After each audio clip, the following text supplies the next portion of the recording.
सहनौ भुनक्तु सह वीर्यं करवावहै तेजस्विनावधीतमस्तु मा विद्विषावहै। ओम शांति शांति शांति।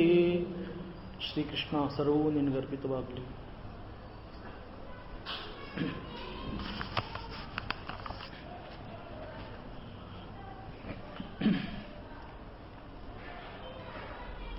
ಸಾಧನೆಯ ಹಾದಿಯಲ್ಲಿ ಒಂದೊಂದೇ ಹೆಜ್ಜೆ ಇಟ್ಟು ಮುಂದೆ ಬರ್ತಾ ಇದ್ದೀವಿ. ಇಲ್ಲಿವರೆಗೆ ನಾವು ನಮ್ಮ ಮನಸ್ಸಿನ ಶಕ್ತಿ ಮತ್ತು ಅಂತಹ ಶಕ್ತಿಯುತವಾದ ಮನಸ್ಸನ್ನು ಬಂಧಿಸುವ ಮೂಲಕ ನಮ್ಮನ್ನು ನಿಸ್ಸಹಾಯಕ ಪರಿಸ್ಥಿತಿಗೆ ತಳ್ಳುವಂಥ ಅನೇಕ ಮತ್ತು ಕೆಲವು ಶಕ್ತಿಗಳ ಪರಿಚಯ ಮಾಡಿಕೊಂಡ್ವಿ. ನಮ್ಮ ಮನಸ್ಸೇ ಒಂದು ದೊಡ್ಡ ಶಕ್ತಿ ಅಂತ ನಾವು ತಿಳ್ಕೊಂಡಿದ್ದೀವಿ. ಅಂತಹ ನಮ್ಮ ಮನಸ್ಸನ್ನು ಕೂಡ ಬಂಧನಕ್ಕೆ ಒಳಪಡಿಸುವಂತಹ ಮತ್ತು ಕೆಲವು ಶಕ್ತಿ ಯಾವುದು ಅಂತಂದ್ರೆ ಅವುಗಳನ್ನ ಗುಣ ಅಂತ ತಿಳ್ಕೊಂಡ್ವಿ. ಆ ಗುಣಗಳಲ್ಲಿ 3 ವಿಧ ಇದೆ: ಸಾತ್ವಿಕ ಗುಣ, ರಜೋಗುಣ, ತಾಮಸಿಕ ಗುಣ ಅಂತ. ಈ 3 ಗುಣಗಳು ನಮಗೆ ಪೂರಕವಾಗಿಯೇ ಇದ್ರೂ ಕೂಡ ಅಂತಂದ್ರೆ ಆ ಗುಣಗಳು ಸೃಷ್ಟಿಯಲ್ಲಿ ನಮ್ಮ ಜೊತೆನಲ್ಲಿ ಹುಟ್ಟಿ ನಮ್ಮ ಬೆಳವಣಿಗೆಗೆ ತುಂಬಾ ಸಹಾಯ ಮಾಡುತ್ತೆ. ಆ ಗುಣಗಳು ಇಲ್ಲದೆ ಹೋಗಿದ್ದರೆ ಬಹುಶಃ ನಾವು ಈ ಪ್ರಪಂಚದಲ್ಲಿ ಯಾವ ಸಂಪರ್ಕನೂ ಹೊಂದಕ್ಕಾಗ್ತಿರ್ಲಿಲ್ಲ, ನಮ್ಮ ಬೆಳವಣಿಗೆ ಕೂಡ ಆಗ್ತಿರ್ಲಿಲ್ಲ, ನಾವು ಯಾವ ಒಂದು ಯಶಸ್ಸನ್ನು ಸಾಧಿಸಕ್ಕೆ ಆಗ್ತಾ ಇರಲಿಲ್ಲ. ಅಂತಹ ಗುಣಗಳು ನಮ್ಮ ಜೊತೆನಲ್ಲಿದ್ದು ಅವುಗಳನ್ನ ಪರಿಚಯ ಮಾಡಿಕೊಂಡು ಅವುಗಳ ಸಹಕಾರದಿಂದ ನಾವು ಬೆಳೆದ್ರೂ ಕೂಡ ಅದೇ ಗುಣಗಳು ನಮ್ಮನ್ನ ನಿಸ್ಸಹಾಯಕ ಸ್ಥಿತಿಗೆ ತಳ್ಳತ್ತೆ ಅಂತ ತಿಳ್ಕೊಂಡ್ವಿ. ಯಾವ ಒಂದು ಸಾತ್ವಿಕ ಗುಣ ಉತ್ತಮವಾಗಿದೆ ಅಂತ ತಿಳ್ಕೊಂಡ್ವಿ, ಅಂತಹ ಉತ್ತಮ ಗುಣಗಳು ಕೂಡ ಅದರ ಪ್ರಭಾವಕ್ಕೆ ನಾವು ಒಳಗಾದ್ರೆ ಅಂತಹ ಸಾತ್ವಿಕ ಗುಣ ಕೂಡ ನಮ್ಮಲ್ಲಿ ನನಗೆ ಜ್ಞಾನ ಜಾಸ್ತಿ, ನಾನು ತುಂಬಾ ಒಳ್ಳೆಯವನು, ನನಗೆ ಪ್ರತಿದಿನ ಇಂತಾಗಬೇಕು, ಈ ಒಂದು ಅಹಂಕಾರ ಅಥವಾ ಈ ಒಂದು ಹಠ ನಮಗೆ ಗೊತ್ತಿಲ್ಲದೆ ನಮ್ಮಲ್ಲಿ ಬೆಳೆದು ನಾವು ಅದರ ಬಂಧನಕ್ಕೊಳಗಾಗ್ತೀವಿ. ರಜೋಗುಣದಲ್ಲಿ ಆಸೆ ಜಾಸ್ತಿ ಇರುತ್ತೆ, ಬಯಕೆಗಳು ಜಾಸ್ತಿ ಇರುತ್ತೆ. ಅದು ತಪ್ಪಲ್ಲ. ಅದನ್ನ ಪಡೆದುಕೊಳ್ಳುವ ಸಲುವಾಗಿ ನಾವು ಅನೇಕ ಚಟುವಟಿಕೆಗಳಲ್ಲಿ ತೊಡಗ್ತೀವಿ, ಕೆಲಸ ಮಾಡ್ತೀವಿ, ಸಂಪಾದನೆ ಮಾಡ್ತೀವಿ. ನಾವು ಸಂಪಾದನೆ ಮಾಡ್ತಾ ಮಾಡ್ತಾ ಸಮಾಜದಲ್ಲಿ ಬೇರೆಯವ್ರಿಗೂ ಕೂಡ ಒಳ್ಳೆಯದಾಗೋ ರೀತಿಯಲ್ಲಿ ನಾವು ಕೆಲಸ ಮಾಡ್ತಾ ಬೆಳಿತೀವಿ. ಇದು ರಜೋಗುಣದ ಪ್ರಭಾವ. ಅಂತಹ ರಜೋಗುಣದ ಪ್ರಭಾವ ನಮ್ಮನ್ನ ಸದಾಕಾಲ ಚಟುವಟಿಕೆಗೆ ಒಳಪಡಿಸುತ್ತೆ, ಸದಾ ಕ್ರಿಯಾಶೀಲವಾಗಿರ್ತೀವಿ. ಅಂತಹದ್ರಲ್ಲೂ ಕೂಡ ನಮಗೆ ಗೊತ್ತಿಲ್ಲದೆ ಒಂದು ಆಸೆಯಿಂದ ಮತ್ತೊಂದು ಆಸೆ, ಮತ್ತೊಂದು ಆಸೆಯಿಂದ ಮತ್ತೊಂದು ಆಸೆ, ಹಾಗೆ ಆಸೆಗಳನ್ನ ಪೂರೈಸ್ಕೊಳ್ಳೋಕ್ಕೋಸ್ಕರ ಕೆಲಸ ಮಾಡಕ್ಕೆ ಶುರು ಮಾಡ್ತೀವಿ. ಕೆಲಸ ಮಾಡ್ತಾ ಮಾಡ್ತಾ ಇದೇ ನಿಜವಾದ ಜೀವನ ಅಂತ ತಪ್ಪು ತಿಳುವಳಿಕೆ ಹೊಂದು ಮತ್ತೆ ನಾವು ಅಲ್ಲಿ ಬಂಧನಕ್ಕೆ ಒಳಗಾಗ್ತೀವಿ. ಅದೇ ತರ ತಾಮಸ ಗುಣ ಕೂಡ ನಮ್ಮಲ್ಲಿ ಯಾವ ಒಂದು ಚಟುವಟಿಕೆಗೆ ಆಸ್ಪದ ಕೊಡದೆ, ಯಾವ ಒಂದು ಜ್ಞಾನನೂ ಇಲ್ಲದೆ ಅಜ್ಞಾನ ಅಂತ ಹೇಳ್ತೀವಿ ತಮೋಗುಣ. ಅಂತಹ ಅಜ್ಞಾನ, ಒಂದೇ ಕಡೆ ನಮಗೆ ಏನು ಬೇಡ, ಪ್ರಪಂಚನೇ ಬೇಡ, ಯಾತಿಗೆ ಬಂದಿದ್ದೀನಿ, ನನ್ನ ಉದ್ದೇಶ ಏನೂ ಗೊತ್ತಿಲ್ಲದೆ ಯಾರ ತಂಟೆಗೆ ಹೋಗದೆ ಹೋದ್ರೂ ಕೂಡ ನನ್ನ ಬೆಳವಣಿಗೆ ಅದರಿಂದ ಸಾಧ್ಯ ಆಗೋದಿಲ್ಲ. ಯಾವುದು? ತಮೋಗುಣದ ಪ್ರಭಾವ. ಹೀಗಾಗಿ ಈ 3 ಗುಣಗಳ ಪ್ರಭಾವ ನಮಗೆ ಪೂರಕವಾಗಿ ನಮ್ಮನ್ನ ಅತಿ ಯಶಸ್ಸಿನ ಉತ್ತುಂಗಕ್ಕೆ ಕರ್ಕೊಂಡು ಹೋಗುತ್ತೆ. ಅದೇ ತರ ನಾವು ಅದರ ಪ್ರಭಾವಕ್ಕೆ ಒಳಗಾಗಿ ಅದಕ್ಕೆ ಅಂಟಿಕೊಂಡ್ರೆ ನಾವು ಅವುಗಳ ಬಂಧನದಲ್ಲಿ ಸಿಕ್ಕಾಕೋತೀವಿ ಅನ್ನೋದು ಕೂಡ ನಾವು ತಿಳ್ಕೊಂಡ್ವಿ. ಇದನ್ನ ಪರಮಾತ್ಮ ಶ್ರೀಕೃಷ್ಣ ಅರ್ಜುನನಿಗೆ ಬೋಧನೆ ಮಾಡ್ತಾ, ಈ ನೀತಿನ ವಿವರಿಸ್ತಾ ಮನುಷ್ಯ ಹೇಗೆ ಉದ್ಧಾರ ಆಗಬೇಕು, ಹೇಗೆ ಬೆಳವಣಿಗೆ ನೋಡ್ಕೋಬೇಕು ಅನ್ನೋದನ್ನ ಸೂಕ್ಷ್ಮವಾಗಿ ತಿಳಿಸ್ಕೊಡ್ತಾನೆ. ಬೆಳವಣಿಗೆ ಅಂದ ತಕ್ಷಣ ನಮಗೆ ಗೊತ್ತಾಗುತ್ತೆ, ನಮ್ಮ ದೈಹಿಕ ಬೆಳವಣಿಗೆ ಮತ್ತು ಮಾನಸಿಕ ಬೆಳವಣಿಗೆಗೆ ನಾವು ತೆಗೆದುಕೊಳ್ಳುವ ಆಹಾರ ನೇರವಾಗಿ ಕಾರಣ ಆಗತ್ತೆ. ನಾವು ತೆಗೆದುಕೊಳ್ಳುವ ಆಹಾರದ ಸೂಕ್ಷ್ಮವಾದ ಒಂದು ಭಾಗ ನಮ್ಮ ಮನಸ್ಸಿನ ಬೆಳವಣಿಗೆಗೆ ಸಹಾಯ ಆಗತ್ತೆ. ಸ್ಥೂಲವಾದ ಮತ್ತೊಂದು ಭಾಗ ನಮ್ಮ ದೇಹದ ಬೆಳವಣಿಗೆಗೆ ಸಹಾಯ ಮಾಡುತ್ತೆ. ದೈಹಿಕ ಬೆಳವಣಿಗೆ ಜಾಸ್ತಿ ಆದರೆ ಶಕ್ತಿ ಬರುತ್ತೆ, ಶಕ್ತಿಯಿಂದ ಉತ್ಸಾಹ ಇರುತ್ತೆ. ಆ ರೀತಿ ದೈಹಿಕವಾಗಿ ಕೂಡ ಒಂದು ಸ್ಥೂಲವಾದ ಒಂದು ಆಹಾರದ ಒಂದು ಸ್ಥೂಲ ಭಾಗ ದೈಹಿಕ ಬೆಳವಣಿಗೆ ಕಾರಣ ಆಗತ್ತೆ. ಮತ್ತೊಂದು ಆಹಾರದಲ್ಲಿ ನಮಗೆ ಬೇಡದೇ ಇರುವಂತಹ ಮತ್ತೊಂದು ಭಾಗ ಮಲ ಮತ್ತು ಮೂತ್ರದ ಮುಖಾಂತರ ಹೊರಗಡೆ ಹೋಗುತ್ತೆ. ಹೀಗಾಗಿ ನಮ್ಮ ಬೆಳವಣಿಗೆಗೆ ಆಹಾರ ನೇರವಾಗಿ ಸಹಕಾರಿಯಾಗತ್ತೆ ಅಂತ ತಿಳ್ಕೊಂಡ್ವಿ.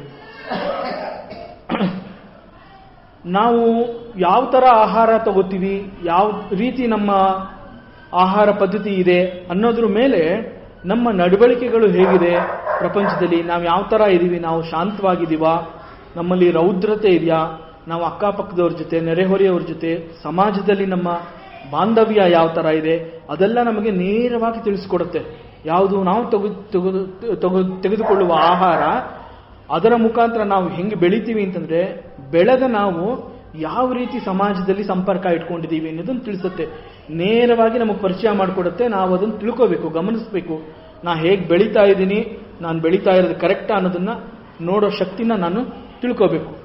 ವಸ್ತುಸ್ಥಿತಿ ಈ ರೀತಿ ಇರೋದ್ರಿಂದ ನಮ್ಮ ಆಹಾರದಲ್ಲಿ, ನಾವು ತೆಗೆದುಕೊಳ್ಳುವ ಆಹಾರದಲ್ಲಿ ಏನಾದರೂ ಬದಲಾವಣೆ ತಂದುಕೊಂಡ್ರೆ ಆ ಮೂಲಕ ನಮ್ಮ ವ್ಯಕ್ತಿತ್ವದಲ್ಲೂ ಕೂಡ ಬದಲಾವಣೆ ಆಗತ್ತೆ. ಅದನ್ನು ನಾವು ಗಮನಿಸಬೇಕಾಗತ್ತೆ.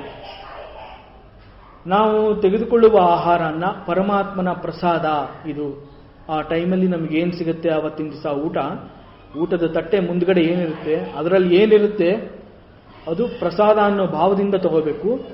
ಊಟ ಮಾಡೋ ಸಮಯನ ಒಂದು ಯಜ್ಞ, ಇದು ಪರಮಾತ್ಮನ ಸೇವೆ. ಯಾಕೆ ಅಂತಂದ್ರೆ ನಾವೆಲ್ಲ ಹೇಳ್ತೀವಿ, ನಮ್ಮಲ್ಲಿ ಭಗವಂತ ಇದ್ದಾನೆ, ನಾನು ಈ ದೇಹ ಅಲ್ಲ, ನಾನು ಈ ಮನಸ್ಸಲ್ಲ ಅಂತಂದ್ರೆ, ಆ ನಾನು ಅನ್ನೋ ನನ್ನಲ್ಲಿ ಇರೋದು ಯಾರು ಅಂತಂದ್ರೆ ಭಗವಂತ. ನಾನು ತಿನ್ನೋ ಆಹಾರದಿಂದ ದೇಹ ಬೆಳವಣಿಗೆ ಆಗತ್ತೆ, ಮನಸ್ಸು ಬೆಳವಣಿಗೆ ಆಗತ್ತೆ ಅಂತಂದ್ರೆ, ಹಾಗಾದರೆ ತಿಂದ ಆಹಾರ ದೇಹಕ್ಕೆ ಮನಸ್ಸಿಗೆ ಹೋಗುತ್ತೆ. ನಾನು ದೇಹನೂ ಅಲ್ಲ ಮನಸ್ಸನ್ನೂ ಅಲ್ಲ ಅಂತಂದ್ರೆ, ನನ್ನಲ್ಲಿ ಇರೋ ಆ ಪರಮಾತ್ಮನ ಸೇವೆಯನ್ನ ನಾನು ಊಟ ಮಾಡೋ ಮುಖಾಂತರ ಮಾಡ್ತಾ ಇದ್ದೀನಿ. ಅದರಿಂದ ಊಟ ಮಾಡ್ಬೇಕಾದ್ರೆ ನಮ್ಮ ಭಾವನೆ ತುಂಬ ಶಾಂತವಾಗಿರಬೇಕು, ಪರಿಪೂರ್ಣತೆಯಿಂದ ಕೂಡಿರಬೇಕು, ಸಮಾಧಾನ ಚಿತ್ತದಿಂದ ಕೂಡಿರಬೇಕು. ಅವಾಗ ಅದಕ್ಕೆ ಹೇಳ್ತಾರೆ, ಸಮಾಧಾನವಾಗಿ ಊಟ ಮಾಡು, ತಿಂದನ್ನ ಮೈಗೆ ಹತ್ತತ್ತೆ ಅಂತ ಹೇಳ್ತಾರೆ. ಹಾಗೆ ನಮ್ಮ ಪಾಲಿಗೆ ಬಂದಿದ್ದ ಆಹಾರನ ನಾವು ಪ್ರಸಾದ ಅಂತ ಸ್ವೀಕಾರ ಮಾಡಬೇಕು. ಊಟ ಮಾಡೋ ಸಮಯನ ಇದೊಂದು ಯಜ್ಞ, ಇಲ್ಲಿ ಒಂದು ಪೂಜೆ ನಡೀತಾ ಇದೆ ಅನ್ನೋ ರೀತಿಯಲ್ಲಿ ಆ ಭಾವನೆಯನ್ನು ಇಟ್ಕೊಂಡು ನಾವು ಆಹಾರ ಸ್ವೀಕಾರ ಮಾಡಬೇಕು. ಯಾಕೆ ಅಂತಂದರೆ, ಪೂಜೆ ಮಾಡೋ ಟೈಮಲ್ಲಿ ನಮ್ಮ ಮನಸ್ಥಿತಿ ಹೇಗಿರುತ್ತೆ, ತುಂಬ ಉಲ್ಲಾಸಿತವಾಗಿರುತ್ತೆ. ಅಂತಂದರೆ ಯಾವ ಯೋಚನೆಯೂ ಇರೋದಿಲ್ಲ. ನಮಗೆ ದಿನನಿತ್ಯದ ತಾಪತ್ರಯಗಳು 108 ಇರುತ್ತೆ. ಆದರೆ ನಾವು ಯಾವಾಗ ದೇವರ ಮುಂದೆ ಕೂತ್ಕೊಂಡು ಕೈ ಮುಗಿದು ಭಗವಂತನ ಪ್ರಾರ್ಥನೆ ಮಾಡ್ತಾ ಇರ್ತೀವಿ, ಅವಾಗ ನಮಗೆ ಗೊತ್ತೋ ಗೊತ್ತಿಲ್ಲದೇನೋ ಆ ಯಾವ ಒಂದು ತೊಡಕುಗಳು, ತೊಂದರೆಗಳು ನಮ್ಮ ಹತ್ರ ಬರೋದಿಲ್ಲ. ಇರುತ್ತೆ, ತಾಪತ್ರಯಗಳು ಸದಾಕಾಲ ನಮ್ಮ ಜೊತೆ ಇರುತ್ತೆ. ಅದೇ ಜೀವನದ ಹೋರಾಟ. ನಾವು ಪ್ರತಿಯೊಂದನ್ನೂ ಈ ಜೀವನದಲ್ಲಿ ನಾವು ಒಂದು ಪಡ್ಕೋಬೇಕು ಅಂತಂದ್ರೆ ನಾವು ಅದಕ್ಕೆ ನಡೆಸೋ ಒಂದು ಕ್ರಿಯೆಯನ್ನ ಹೋರಾಟ ಅಂತ ಕರಿತೀವಿ. ಹಾಗೆ ನಮಗೆ 108 ತಾಪತ್ರಯಗಳು, ತೊಂದರೆಗಳು ಇರುತ್ತೆ. ಆದರೆ ದೇವರು ಪೂಜೆ ಮಾಡೋ ಟೈಮಲ್ಲಿ ನಾವು ಹೋಗಿ ಅಲ್ಲಿ ಕೂತಾಗ ಭಗವಂತನ ಮುಂದೆ ಪ್ರಾರ್ಥನೆ ಮಾಡ್ಬೇಕಾದ್ರೆ ನಮ್ಮ ಮನಸ್ಸು ಹೇಗಿರುತ್ತೆ ಅಂತಂದ್ರೆ, ಆ ಯಾವ ತೊಂದರೆಗಳು ನಮಗೆ ಬರೋದಿಲ್ಲ, ಹತ್ರ ಬರೋದಿಲ್ಲ.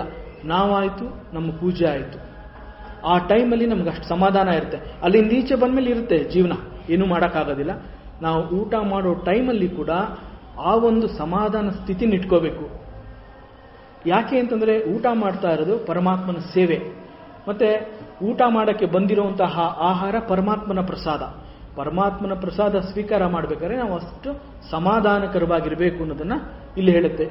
ಈ ರೀತಿ ಈ ಒಂದು ಅಭ್ಯಾಸನ ನಾವು ಪ್ರತಿನಿತ್ಯ ರೂಢಿಸ್ಕೊಂಡ್ರೆ ನಮ್ಮಲ್ಲಿ ಬದಲಾವಣೆ ಆಗೋದನ್ನ ನಾವು ಗಮನಕ್ಕೆ ಬರುತ್ತೆ, ಗೋಚರ ಆಗತ್ತೆ, ನಾವು ನೋಡಬಹುದು. ಇದು ಎಕ್ಸ್ಪ್ಲೈನ್ ಮಾಡೋಕ್ಕಾಗಲ್ಲ, ಹೇಳಕ್ಕಾಗಲ್ಲ. ಇದನ್ನ ನಾವೇ ಅನುಷ್ಠಾನಕ್ಕೆ ತಂದು ಅದನ್ನ ಅನುಭವಿಸ್ಕೋಬೇಕು. ನಾವು ಇವತ್ತಿಂದ ಆ ಒಂದು ಪರಿಕ್ರಮ, ಈ ಒಂದು ಊಟ ಮಾಡೋ ಟೈಮಲ್ಲಿ ಶಾಂತವಾಗಿರ್ತೀನಿ, ನಗ್ನಗ್ತಾ ಸ್ವೀಕಾರ ಮಾಡ್ತೀನಿ, ಯಾವ ಯೋಚನೆನೂ ಇಟ್ಕೊಳ್ಳೋದಿಲ್ಲ. ನನ್ನ ಪಾಲಿಗೆ ಇವತ್ತು ಏನು ಬಂದಿದೆ ಇದು ಪ್ರಸಾದ, ಇಲ್ಲಿ ಪ್ರಸಾದ ಭಗವಂತ ಕೂಡ ಸ್ವೀಕಾರ ಮಾಡ್ತಾ ಇದ್ದಾನೆ, ನನ್ನಲ್ಲಿರೋ ಭಗವಂತ ಅದನ್ನು ಸ್ವೀಕಾರ ಮಾಡ್ತಾ ಇದ್ದಾನೆ. ಈ ಭಾವನೆಯಿಂದ ನಾವು ಊಟ ಮಾಡ್ತಾ ಬಂದರೆ ನಮ್ಮಲ್ಲಿ ನಮಗೇ ಗೊತ್ತಿಲ್ಲದಂತಹ ಒಂದು ಬೆಳವಣಿಗೆ ಸ್ಟಾರ್ಟ್ ಆಗುತ್ತೆ. ನಮ್ಮ ಮನಸ್ಸು ಶಾಂತವಾಗಿರುತ್ತೆ. ಶಾಂತವಾಗಿರುವ ಮನಸ್ಸು ಏನನ್ನು ಬೇಕಾದ್ರೂ ಸಾಧನೆ ಮಾಡ್ಬೋದು. ಆ ರೀತಿ ಬೆಳವಣಿಗೆ ಆಗುತ್ತೆ. ಆದ್ರಿಂದ ಈ ಊಟ ಮಾಡೋದನ್ನ ತುಂಬ ಸೂಕ್ಷ್ಮವಾಗಿ ಈ ಶ್ಲೋಕದಲ್ಲಿ ಭಗವಂತ ಹೇಳ್ತಾನೆ. ಈ ರೀತಿ ಆಹಾರ ಪದ್ಧತಿಯಲ್ಲಿ ಕೂಡ 3 ರೀತಿ ಇದೆ. ಸಾತ್ವಿಕ ಆಹಾರ ಪದ್ಧತಿ, ರಾಜಸಿಕ ಆಹಾರ ಪದ್ಧತಿ ಮತ್ತು ತಾಮಸಿಕ ಆಹಾರ ಪದ್ಧತಿ ಅಂತ ಇದೆ. ಈ ಒಂದು ಭವ್ಯವಾದ ಒಂದು ಬಿಲ್ಡಿಂಗು ಅಥವಾ ಒಂದು ಮಂದಿರನ ನಾವು ನಿರ್ಮಾಣ ಮಾಡ್ಬೇಕಾದ್ರೆ ಆ ಒಂದು ಬಿಲ್ಡಿಂಗ್ ತುಂಬಾ ಚೆನ್ನಾಗಾಗ್ಲಿ ಅಂತ ನಾವು ಅದಕ್ಕೆ ಬೇಕಾದ ಎಲ್ಲ ಸಾಮಗ್ರಿಗಳನ್ನು ಒದಗಿಸ್ತೀವಿ. ಯಾಕೆ ಅಂತಂದ್ರೆ ಇದು ನಮ್ಮ ಬಿಲ್ಡಿಂಗು, ನಮ್ಮ ದೇವಸ್ಥಾನ, ನಮ್ಮ ಮಂದಿರ ಚೆನ್ನಾಗಿರಬೇಕು. ಆ ಭಾವನೆ ಇದ್ದಾಗ ಆ ಬಿಲ್ಡಿಂಗ್ ಆಗೋದಕ್ಕೆ ನಾವು ಏನೇನು ಬೇಕೋ ಅದನ್ನೆಲ್ಲ ಒದಗಿಸ್ತೀವಿ. ಯಾವುದಕ್ಕೂ ಹಿಂದೆ ಮುಂದೆ ನೋಡೋದಿಲ್ಲ. ದುಡ್ಡು ಜಾಸ್ತಿ ಆಯಿತು ಅಂತ ಜಿಪುಣತನ ಮಾಡೋದಿಲ್ಲ. ಯಾಕೆ ಅಂತಂದ್ರೆ ಇದು ನಮ್ಮ ಮನೆ, ನಮ್ಮ ಬಿಲ್ಡಿಂಗು. ಅದೇ ಥರ ಇದು ನಮ್ಮ ದೇಹ, ನಮ್ಮ ದೇಹಕ್ಕೆ ಬೇಕಾಗಿರುವಂತಹ ಉತ್ತಮವಾದ ಆಹಾರನ ನಾವು ಒದಗಿಸ್ಕೊಡ್ಬೇಕು. ಉತ್ತಮವಾಗಿ ಒದಗಿಸಿದ ಆಹಾರ ನಮ್ಮ ವ್ಯಕ್ತಿತ್ವ ತುಂಬ ಚೆನ್ನಾಗಿ ಬೆಳೆಯೋ ಹಂಗೆ ಮಾಡುತ್ತೆ. ಅದನ್ನೇ ಇಲ್ಲಿ ಆಹಾರ ಪದ್ಧತಿ ಅಂತ ಭಗವಂತ ಹೇಳಿದ್ದಾನೆ. ಈ ನಿಟ್ಟಿನಲ್ಲಿ ಸಾತ್ವಿಕ ಆಹಾರ ಪದ್ಧತಿಯು ಮನುಷ್ಯನ ಆಯಸ್ಸು, ಬಲ, ಶಕ್ತಿ, ಆರೋಗ್ಯ, ಸುಖ ಮತ್ತು ಪ್ರೀತಿ ಸಂತೋಷಗಳನ್ನ ಹೆಚ್ಚುತ್ತೆ ಅಂತ ಹೇಳಿದ್ದಾನೆ. ಈ ಶ್ಲೋಕ ಅದೇ ಹೇಳುತ್ತೆ. ಏನು ಅಂತಂದ್ರೆ ಆಯುಸ್ಸತ್ವ ಬಲಾರೋಗ್ಯ ಸುಖ ಪ್ರೀತಿ ವಿವರ್ಧನಾಹ ರಸ್ಯ ಸ್ನಿಗ್ಧ ಸ್ಥಿರ ಹೃದಯ ಆಹಾರ ಸಾತ್ವಿಕ ಪ್ರಿಯಾಹ ಅಂತ ಹೇಳಿದ್ದಾನೆ. ಅಂತಂದ್ರೆ ಇಲ್ಲಿ ಶ್ಲೋಕದಲ್ಲಿ ವಿವರ್ಧನ ಅನ್ನೋ ಒಂದು ಪದ ಯೂಸ್ ಮಾಡಿದ್ದಾನೆ ಪರಮಾತ್ಮ. ವಿವರ್ಧನ ಅಂತಂದ್ರೆ ಸಮೃದ್ಧಿ, ವೃದ್ಧಿ ಅಂತಂದ್ರೆ ಬೆಳವಣಿಗೆ, ಸಮೃದ್ಧಿ ಅಂತಂದ್ರೆ ಸಮತೋಲನವಾದ ಬೆಳವಣಿಗೆ. ಅಂತಂದ್ರೆ ಎಲ್ಲೂ ಹೆಚ್ಚು ಕಡಿಮೆ ಇಲ್ಲದೆ ಅಂತ ಎಕ್ಸಾಕ್ಟ್ ಆಗಿ ಹೇಗಿರಬೇಕೋ ಹಾಗೆ, ಎಲ್ಲೂ ಕಡಿಮೆನೂ ಇಲ್ಲ, ಎಲ್ಲೂ ಜಾಸ್ತಿನೂ ಇಲ್ಲ, ಅಂತಹ ಬೆಳವಣಿಗೆ ಆಗತ್ತೆ. ವಿವರ್ಧನ ಅಂತಂದ್ರೆ ಆ ಅರ್ಥ. ಯಾವ ರೀತಿ ಬೆಳವಣಿಗೆ ಆಗತ್ತೆ, ಯಾವ್ಯಾವ್ದೆಲ್ಲ ಹೆಚ್ಚಿಗೆ ಆಗತ್ತೆ. ವಿವರ್ಧನ ಅಂತಂದ್ರೆ ಹೆಚ್ಚಿಗೆ ಮಾಡೋದು, ಬೆಳವಣಿಗೆ ಆಗೋದು. ಯಾವುದೆಲ್ಲ ಹೆಚ್ಚಿಗೆ ಮಾಡತ್ತೆ ಇದು ಅಂತಂದ್ರೆ ಆಯುಸ್ಸು, ಬಲ, ಆರೋಗ್ಯ, ಸುಖ, ಪ್ರೀತಿ ಇವೆಲ್ಲ ಜಾಸ್ತಿ ಮಾಡುತ್ತೆ ಈ ರೀತಿ ಆಹಾರ ಅಂತ ಹೇಳ್ತಾನೆ. ಆಯಸ್ಸು ಅಂತಂದ್ರೆ ನಾವು ಎಷ್ಟು ದಿನ ಬದುಕಿರ್ತೀವಿ ಅದನ್ನ ನಮ್ಮ ಆಯಸ್ಸು ಇದು ಅಂತ ಹೇಳ್ತೀವಿ. 100 ವರ್ಷ ಇರ್ಬೋದು, 80 ವರ್ಷ ಇರ್ಬೋದು, 50 ವರ್ಷ ಇರ್ಬೋದು, ಎಷ್ಟೋ. ಆದರೆ ಆ ಬದುಕಿನ ಕೊನೆವರೆಗೂ, ಕೊನೆ ಕ್ಷಣದವರೆಗೂ ನಮಗೆ ಆರೋಗ್ಯ ಚೆನ್ನಾಗಿರಬೇಕು. ಅದನ್ನ ಆಯಸ್ಸು ಅಂತ ಕರಿತೀವಿ. ನಾವು ಬದುಕಿರೋಷ್ಟು ದಿನ ಕೂಡ ಯಾರ ಮೇಲೂ ಡಿಪೆಂಡ್ ಆಗದೆ, ಯಾರನ್ನೂ ಕೈ ಚಾಚದೆ, ತೃಪ್ತಿಯಿಂದ, ನೆಮ್ಮದಿಯಿಂದ ಏನು ನಡೀತಾ ಇದೆ ನನ್ನ ಎದುರಿಗೆ ಅನ್ನೋದು ನನಗೆ ಗೊತ್ತಾಗೋ ರೀತಿನಲ್ಲಿ ಅಂತಹ ಅವಸ್ಥೆನಲ್ಲಿ ಬದುಕಬೇಕು. ಆ ರೀತಿ ಬದುಕುವಂಥ ಆಯಸ್ಸನ್ನ ಹೆಚ್ಚಿಗೆ ಮಾಡತ್ತೆ ಅಂತ ಹೇಳ್ತಾನೆ. ನಾವು ಪರಮಾತ್ಮನ ಕೇಳ್ಕೋಬಹುದು, ನನಗೆ ಆಯಸ್ಸು ಜಾಸ್ತಿ ಕೊಡು ಅಂತ. ಆದರೆ ಯಾವ ಥರ ಆಯಸ್ಸು, ಎಲ್ಲಿವರೆಗೆ ನನಗೆ ಆಯಸ್ಸಿರುತ್ತೆ, ಎಲ್ಲಿವರೆಗೆ ಬದುಕು ನನ್ನಲ್ಲಿಗೆ ಇದೆ, ಅಲ್ಲಿವರೆಗೆ ಅಂತಹ ಬದುಕು ನೆಮ್ಮದಿಯಿಂದ ಇರಲಿ, ಸುಖವಾಗಿರಲಿ, ಆರೋಗ್ಯಕರವಾಗಿರಲಿ. ಆರೋಗ್ಯ ಇಲ್ಲದೆ ಒಂದು ಮೂಲೆಯಲ್ಲಿ ಕೂತ್ಕೊಂಡ್ಬಿಟ್ಟು ಆಯಸ್ಸು ಜಾಸ್ತಿ ಪಡ್ಕೊಂಡ್ರೆ ನಮಗೂ ಕಷ್ಟ, ನಮ್ಮನ್ನ ನೋಡ್ಕೊಳ್ಳೋರಿಗೂ ಕಷ್ಟ ಆಗತ್ತೆ. ಆದ್ರಿಂದ ಆಯಸ್ಸು ಅಂತಂದ್ರೆ ಇಲ್ಲಿ ಬದುಕಿರುವಷ್ಟು ದಿನ ಕೂಡ ಅದ್ಭುತವಾದ ಜೀವನ ನಡೆಸುವಂತಹ ಒಂದು ಆಯಸ್ಸು. ಅದನ್ನ ಇಲ್ಲಿ ಆಯಸ್ಸು, ಅಂತಹ ಆಯಸ್ಸನ್ನ ಹೆಚ್ಚಿಗೆ ಮಾಡತ್ತೆ ಅಂತ ಹೇಳ್ತಾನೆ.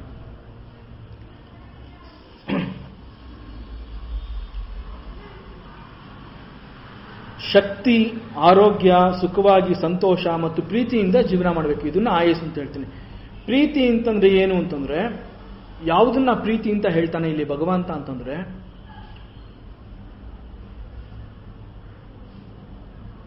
ನಾವು ಎಲ್ಲವನ್ನು ಮತ್ತು ಎಲ್ಲರನ್ನು ಯಾವ ನಿರ್ಬಂಧನೂ ಇಲ್ಲದೆ ಅನ್ಕಂಡೀಷನಲ್ ಲವ್ ಅಂತಂದ್ರೆ, ಇವ್ರು ನಮ್ಮ ಪಕ್ಕದ ಮನೆಯವರು, ಇವ್ರು ನಮ್ಮ ಮನೆಯವರು, ಇವ್ರ ಪಕ್ಕದ ಊರಿನವರು, ಆ ಥರ ಅಲ್ಲ. ಅವ್ರು ಯಾರೇ ಆಗಿರಲಿ ಅವ್ರನ್ನ ಪ್ರೀತಿಸೋ ಒಂದು ಗುಣ ನಾವು ಬೆಳೆಸ್ಕೋಬೇಕು. ಅಲ್ಲಿ ಯಾವ ಒಂದು ಬಂಧನನೂ ಇರಬಾರ್ದು, ಯಾವ ಒಂದು ಕಟ್ಟುಪಾಡೂ ಇರಬಾರ್ದು. ಪ್ರತಿಯೊಬ್ಬರನ್ನ, ಪ್ರತಿಯೊಂದನ್ನ, ಸೃಷ್ಟಿನಲ್ಲಿ ಇರುವಂತಹ ಪ್ರತಿಯೊಂದನ್ನ ಮತ್ತೆ ಪ್ರತಿಯೊಬ್ಬರನ್ನ ಸಮವಾಗಿ ಇವರು ಕೂಡ ನನ್ನಂತೆ, ನನಗಿಂತ ಬೇರೆ ಅಲ್ಲ, ಅವ್ರಿಗಿಂತ ನಾನು ಬೇರೆ ಅಲ್ಲ, ನಾವೆಲ್ಲ ಒಂದೇ. ಆ ಒಂದು ಪ್ರೀತಿ ನಾವು ಬೇರೆಯವ್ರನ್ನಲ್ಲಿ ನೋಡಬೇಕಾದ್ರೆ ಅದಕ್ಕೆ ಅಂತಃಕರಣ ಬೇಕು. ಅಂತಃಕರಣ ಅಂತಂದ್ರೆ ಏನು ಅಂತಂದ್ರೆ ವಿಶಾಲ ಹೃದಯ, ತುಂಬ ದೊಡ್ಡ ಮನಸ್ಸು ಅಂತ ಹೇಳ್ತಾರೆ. ಹಾಗೆ ನಾವು ಯಾರನ್ನ ನೋಡಿದ್ರೆ ಅವ್ರನ್ನ ಪ್ರೀತಿ ಮಾಡೋವಂತಹ ಜೀವನ ನಮ್ದಾಗಬೇಕು. ಇವ್ರನ್ನ ಕಂಡ್ರೆ ನಮ್ಗಾಗಲ್ಲ, ಅವ್ರು ನಮಗೆ ಬೇಡ, ಇವ್ರು ಬೇಕು, ಆ ರೀತಿ ತಾರತಮ್ಯನೇ ಇಲ್ಲದೆ ಪ್ರತಿಯೊಬ್ಬರು ನನಗೆ ಯಾರು ನನ್ನ ಎದುರುಗಡೆ ಕಾಣ್ತಾರೆ ಅವರಲ್ಲಿ ಕೂಡ ಪರಮಾತ್ಮ ಇದ್ದಾನೆ, ಅವರು ಕೂಡ ನನ್ನಂತೆ, ಅವ್ರನ್ನೂ ಕೂಡ ನಾನು ಪ್ರೀತಿಸ್ತೀನಿ, ಅವ್ರು ಯಾರೇ ಆಗಿರಲಿ. ಅಂತಹ ಪ್ರೀತಿಯಾದ ಜೀವನ ನಮಗೆ ಬೇಕು, ಅಂತಹ ಪ್ರೀತಿ ಜೀವನ ನಮಗೆ ಸಿಗತ್ತೆ ಅಂತ ಹೇಳ್ತಾರೆ. ಮತ್ತೆ ನಮಗೆ ಒಂದು ಕೂಡ ಜವಾಬ್ದಾರಿ ಇದೆ. ನಾವು ನಮ್ಮ ಬೆಳವಣಿಗೆಯನ್ನ ಈ ಸಮಾಜದಿಂದ ಪಡ್ಕೊಂಡಿದ್ದೀವಿ ಅಂತಂದ್ರೆ ಎಲ್ಲವೂ ನಮಗೆ ಒದಗಿ ಬಂದಿದೆ. ನಮಗೆ ಒದಗಿ ಬರೋದಕ್ಕೆ ನಮಗೆ ಇಂಥದ್ದು ಸಿಗಬೇಕಾದ್ರೆ ನಮಗೆ ಗೊತ್ತಿಲ್ಲದೆ ಅನೇಕರು ಕೆಲಸ ಮಾಡಿರ್ತಾರೆ. ಎಲ್ಲೋ ಯಾವುದೋ ಊರಲ್ಲಿ ಒಬ್ಬ ರೈತ ಕೆಲಸ ಮಾಡಿರ್ತಾನೆ, ನಮಗೆ ಇಲ್ಲಿ ಅಕ್ಕಿ ಭತ್ತ ಸಿಗತ್ತೆ. ಯಾವನೋ ಒಬ್ಬ ತೋಟದಲ್ಲಿ ಹಣ್ಣು ತರಕಾರಿ ಬೆಳೀತಾನೆ, ನಮ್ಮ ಮನೆಗೆ ಬರುತ್ತೆ. ನಾವು ದುಡ್ಡು ಕೊಡೋದು ದೊಡ್ಡದಲ್ಲ, ದುಡ್ಡು ಯಾರು ಬೇಕಾದ್ರೂ ಸಂಪಾದನೆ ಮಾಡಬಹುದು. ಆದರೆ ನಾವು ಅನುಭವಿಸಿ ಸಂತೋಷ ಪಡೋದಕ್ಕೆ ಅವನು ಎಷ್ಟು ಕಷ್ಟಪಟ್ಟಿರ್ತಾನೆ. ಹಾಗಾಗಿ ಸಮಾಜದಲ್ಲಿ ನಾವು ಒಂದು ಪಡ್ಕೋಬೇಕಾದ್ರೆ ಅದಕ್ಕೆ ತುಂಬಾ ಬೇರೆ ಬೇರೆಯಾದ ವ್ಯವಸ್ಥೆಗಳಿದೆ. ಬೇರೆ ಬೇರೆಯವರ ಅನೇಕರುಗಳು ಕಾರಣ ಆಗಿರ್ತವೆ. ಬೇರೆಯವರ ಮುಖಾಂತರವಾಗಿ ನಮಗೆ ಬೇಕಾದಷ್ಟು ಒದಗಿ ಬಂದಿರುತ್ತೆ. ಹಾಗಾಗಿ ನಮಗೂ ಒಂದು ಜವಾಬ್ದಾರಿ ಇರುತ್ತೆ. ಬೇರೆಯವರಿಂದ ನಾನು ಪಡ್ಕೊಂಡಿದ್ದೀನಿ, ನಾನು ಕೂಡ ನನ್ನ ಕೈಲಾದ ಒಂದು ಕಿಂಚಿತ್ ಏನೋ ಒಂದು ಮಾಡೋಣ ಸಮಾಜಕ್ಕೆ, ಆ ಮನೋಭಾವನೂ ಬರಬೇಕು. ಅದನ್ನು ಕೂಡ ಇಲ್ಲಿ ಪ್ರೀತಿ ಅನ್ನೋ ರೀತಿಯಲ್ಲಿ ಪರಮಾತ್ಮ ಹೇಳ್ತಾನೆ.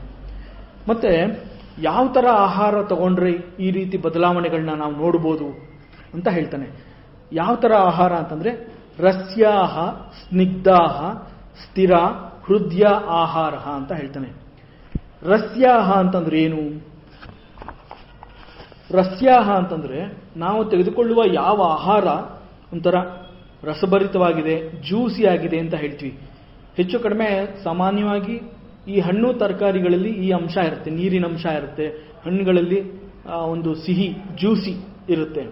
ಸೊ ರಸ್ಯಾಹ ಅಂತಂದ್ರೆ ರಸಭರಿತ, ಜ್ಯೂಸಿ ಅಂತ ತಿಳ್ಕೋಬಹುದು. ಹಣ್ಣು ಮತ್ತು ತರಕಾರಿಗಳಿಂದ ಕೂಡಿರಬೇಕು. ನಾವು ತಗೊಳ್ಳೋ ಆಹಾರ ದಿನನಿತ್ಯದಲ್ಲಿ ಒಂದು ಭಾಗ ಈ ರೀತಿಯ ಹಣ್ಣು ಮತ್ತು ತರಕಾರಿಗಳಿಂದ ಕೂಡಿರಬೇಕು ಅಂತ ಹೇಳ್ತಾನೆ. ಸ್ನಿಗ್ಧಾಹ ಅಂತಂದ್ರೆ ಏನು ಅಂತಂದ್ರೆ ನಾವು ತಗೊಳ್ಳೋ ಆಹಾರ ಒಣಗಿರಬಾರದು ಅಂತ ಹೇಳ್ತಾನೆ. ಯಾಕೆ ಒಣಗಿರಬಾರದು ಅಂತಂದ್ರೆ ನಾವು ಬಾಯಿಗೆ ಹಾಕೊಂಡು ಒಂದು ಸ್ವಲ್ಪ ಅಗದ ತಕ್ಷಣ ಆರಾಮಕ್ಕೆ ಗಂಟ್ಲಿಗೆ ಹೋಗಬೇಕು, ಗಂಟ್ಲಿಂದ ಇಳಿಬೇಕು. ಹಾಗಾಗಿ ಅಲ್ಲಿ ಒಂದು ಚೂರು ಜಿಡ್ಡಿನ ಅಂಶ ಇರಬೇಕು. ಇಂಥ ಆಹಾರನ ಸ್ನಿಗ್ಧ ಅಂತ ಕರೀತಾರೆ. ಸ್ನಿಗ್ಧ ಅಂತಂದ್ರೆ ಆಹಾರ ಪೂರ್ಣವಾಗಿ ಬೆಂದಿರಬೇಕು, ಸ್ವಲ್ಪ ಜಿಡ್ಡಿನಿಂದ ಇರಬೇಕು, ಡ್ರೈ ಫುಡ್ ಅಲ್ಲದೆ ಇರೋದು. ಈ ಸೀಕ್ಲು ಅಂತಾರೆ, ಸೀದೋಗಿರುತ್ತಲ್ಲ ಸೀಕ್ಲು ಅಂತ, ಹಾಗಿರಬಾರದು ಅಂತ ಹೇಳ್ತಾರೆ. ಸ್ನಿಗ್ಧಾಹ ಅಂತಂದ್ರೆ ನಾಟ್ ವೆರಿ ಡ್ರೈ ಅಂತಂದ್ರೆ ತಯಾರಿಸಿದ ಆಹಾರ ಒಣಕಲು ಆಗಿರಬಾರದು, ಸ್ವಲ್ಪ ಜಿಡ್ಡಿನಿಂದ ಕೂಡಿರಬೇಕು. ಬಾಯಲ್ಲಿ ಹಾಕೊಂಡು ಒಂದ್ಸಲಿ ಅಗದ ತಕ್ಷಣ ಅದು ಆರಾಮ್ಸೆ ಗಂಟ್ಲಿಗೆ ಹೋಗಬೇಕು. ಗಂಟ್ಲಿಗೆ ಬಂದ ತಕ್ಷಣ ನೆತ್ತಿಗೆ ಹತ್ತದೆ ಡೈರೆಕ್ಟ್ ಆಗಿ ಒಳಗಡೆ ಹೋಗ್ಬೇಕು. ಇದನ್ನ ಸ್ನಿಗ್ಧ ಅಂತ ಹೇಳ್ತಾರೆ. ಸ್ಥಿರ ಅಂತ ಹೇಳ್ತಾರೆ. ನೆಕ್ಸ್ಟ್ ಸ್ಥಿರಾಹ ಅಂತ. ಏನಿದು ಸ್ಥಿರಾಹ ಅಂತಂದ್ರೆ ನಾವು ತೆಗೆದುಕೊಂಡ ಆಹಾರ ನಮ್ಮಲ್ಲಿ ಉಳಿಯೋ ಹಾಗಿರಬೇಕು. ಕೆಲವು ಆಹಾರ ಪದಾರ್ಥಗಳು ನಾವು ತಿಂತೀವಿ, ರುಚಿ ಚೆನ್ನಾಗಿರುತ್ತೆ ಅಷ್ಟೇ, ಬೇರೆ ಇನ್ನೇನು ಇರೋದಿಲ್ಲ ಅಲ್ಲಿ. ತಿಂದ ತಕ್ಷಣ ಅದು ನಮ್ಮಲ್ಲಿ ಉಳಿಯೋದಿಲ್ಲ. ಇಲ್ಲ ವಾಮಿಟ್ ಆಗುತ್ತೆ, ಇಲ್ಲ ಅಂತಂದ್ರೆ ಮಲಮೂತ್ರ ಜೊತೆ ಈಚೆ ಹೊಟ್ಟೋಗ್ಬಿಡುತ್ತೆ. ತಕ್ಷಣ ತಿಂದು ಒಂದು 2 ನಿಮಿಷ ಇಲ್ಲ ಹೊರಗಡೆ ಹೋಗ್ಬೇಕು ಅಂತ ಹೊಟ್ಟೋಗ್ತಾರೆ. ಅಂತ ಆಹಾರನ ಅದಕ್ಕೆ ಏನೋ ಒಂದು ದಕ್ಕಲಿಲ್ಲ ಕಣೋ, ಎಲ್ಲ ವಾಮಿಟ್ ಮಾಡ್ಬಿಟ್ಟ ಅಂತ ಹೇಳ್ತಾರೆ. ನಾವು ತಗೊಳ್ಳೋ ಆಹಾರ ಹಾಗಿರಬಾರ್ದು. ನಾವು ತಗೊಂಡ್ರೆ ಅದು ನಮ್ಮಲ್ಲಿ ಒಂದು ಸ್ವಲ್ಪ ಹೊತ್ತಿರಬೇಕು, ಅದು ಜೀರ್ಣವಾಗಿ ಅದು ನಮ್ಮ ರಕ್ತ ಮಾಂಸಗಳ ಜೊತೆ ಬೆರಿಬೇಕು. ಆ ಥರ ಆಹಾರ, ಅದನ್ನ ಸ್ಥಿರ ಅಂತಂದ್ರೆ ಸ್ಥಿರತೆ ಕಾಪಾಡ್ಕೋಬೇಕು ಅಂತ ಹೇಳ್ತಾ, ಅಂದ್ರೆ ಅದು ಅಲ್ಲಿ ಇರಬೇಕು ಅಂತ. ಸ್ಥಿರ ಅಂತಂದ್ರೆ ಆ ಅರ್ಥ. ಹೃದ್ಯಾಹ ಅಂತ ಇನ್ನೊಂದಿದೆ. ಹೃದ್ಯಾಹ ಅಂತಂದ್ರೆ ತಿಂದ ಆಹಾರ ಮನಸ್ಸಿಗೆ ಸಂತೋಷ ಕೊಡಬೇಕು, ಆಹ್ಲಾದಕರವನ್ನು, ಹಿತವನ್ನು ಮತ್ತು ದೇಹಕ್ಕೆ ಶಕ್ತಿನ ಕೊಡಬೇಕು. ಹಂಗಿರಬೇಕು ಆಹಾರ ಅಂತಂದ್ರೆ, ಕೆಲವು ಆಹಾರ ನಾವು ತಿಂದ ತಕ್ಷಣ ಎಲ್ಲಾರು ಒಂದ್ ಕಡೆ ಊಟಕ್ಕೆ ಹೋದಾಗ ಹೇಗಿತ್ತು ಊಟ, ಹೇಗಿತ್ತು, ಚೆನ್ನಾಗಿತ್ತಾ ಅಂತ ನಾವು ಕೇಳಿದಾಗ ನಾವು ಹೇಳ್ತೀವಲ್ಲ, ಅದ್ಭುತವಾಗಿತ್ತು, ತುಂಬಾ ತೃಪ್ತಿ ಆಯಿತು. ಆ ತೃಪ್ತಿ ಅನ್ನೋದು ಮನಸ್ಸಿಗೆ ಸಂಬಂಧಪಟ್ಟಿದ್ದದು, ರುಚಿ ದೇಹಕ್ಕೆ ಸಂಬಂಧಪಟ್ಟಿದ್ದು. ಹೇಗಿತ್ತು ಆಹಾರ, ಹೇಗಿತ್ತು ಊಟ, ಹೇಗಿತ್ತು, ಚೆನ್ನಾಗಿ ಮಾಡಿದ್ರ ಅಂತಂದ್ರೆ ನಾವು ಹೇಳ್ತೀವಿ ತುಂಬಾ ಅದ್ಭುತವಾಗಿತ್ತು, ತುಂಬಾ ಖುಷಿ ಆಯಿತು, ಅದ್ಭುತವಾಗಿತ್ತು, ಉಲ್ಲಾಸವಾಗಿತ್ತು, ಆ ಥರ ಎಲ್ಲ ನಾವು ಎಕ್ಸ್ಪ್ಲೈನ್ ಮಾಡ್ತೀವಿ ಅಂತಂದ್ರೆ ಆ ಆಹಾರ ಮನಸ್ಸಿಗೆ ಆಹ್ಲಾದಕರನ್ನು ಕೊಡುತ್ತೆ, ಒಂದು ಮನಸ್ಸಿಗೆ ಒಂದು ಸಂತೋಷವನ್ನು ಕೊಡುತ್ತೆ. ಮತ್ತು ರುಚಿಯ ಮುಖಾಂತರ ನಮ್ಮ ದೇಹಕ್ಕೆ ಇಳಿದಾಗ ದೇಹದಲ್ಲಿ ನಮಗೆ ಒಂಥರ ತುಂಬ ತೃಪ್ತಿ ಆಯ್ತಪ್ಪ, ಹೊಟ್ಟೆ ತುಂಬಿತು, ನಾವು ಅದೆಲ್ಲ ಹೇಳ್ತೀವಲ್ಲ ಊಟ ಆದ್ಮೇಲೆ, ಹೊಟ್ಟೆ ತುಂಬ್ತಪ್ಪ, ತುಂಬ ಚೆನ್ನಾಗಿತ್ತು ಅಂತ ಹೇಳ್ತೀವಲ್ಲ, ಅದನ್ನು ಹೃದ್ಯಾಹ ಅಂತ ಕರೀತಾರೆ. ಈ ರೀತಿ ಆಹಾರ ಪದ್ಧತಿಯಿಂದ ನಮ್ಮ ಹೃದಯದಲ್ಲಿ ಅಂತಃಕರಣ ಹೆಚ್ಚಾಗತ್ತೆ. ಅಂತಃಕರಣ ಹೆಚ್ಚಾಗೋದ್ರಿಂದ ಬೇರೆಯವರ ಬಗ್ಗೆ ಅಭಿಮಾನ ಬರುತ್ತೆ, ಎಲ್ಲರನ್ನೂ ಪ್ರೀತಿಸುವ ಮನೋಗುಣ ಬರುತ್ತೆ. ಇದಕ್ಕೆ ಅಂತಃಕರಣ ಅಂತ ಹೇಳ್ತಾರೆ. ಇಂಥ ಅನುಭವಗಳು ನಮಗಾದಾಗ ನಮ್ಮ ಸ್ಥಿತಿಯನ್ನು ನಾವು ಸಂತೋಷವಾಗಿ ಜೀವನನ ಅನುಭವಿಸಬಹುದು. ಇದು ಸಾತ್ವಿಕ ಆಹಾರ ಈ ರೀತಿ ಇರುತ್ತೆ ಅಂತ ಹೇಳ್ತೀನಿ.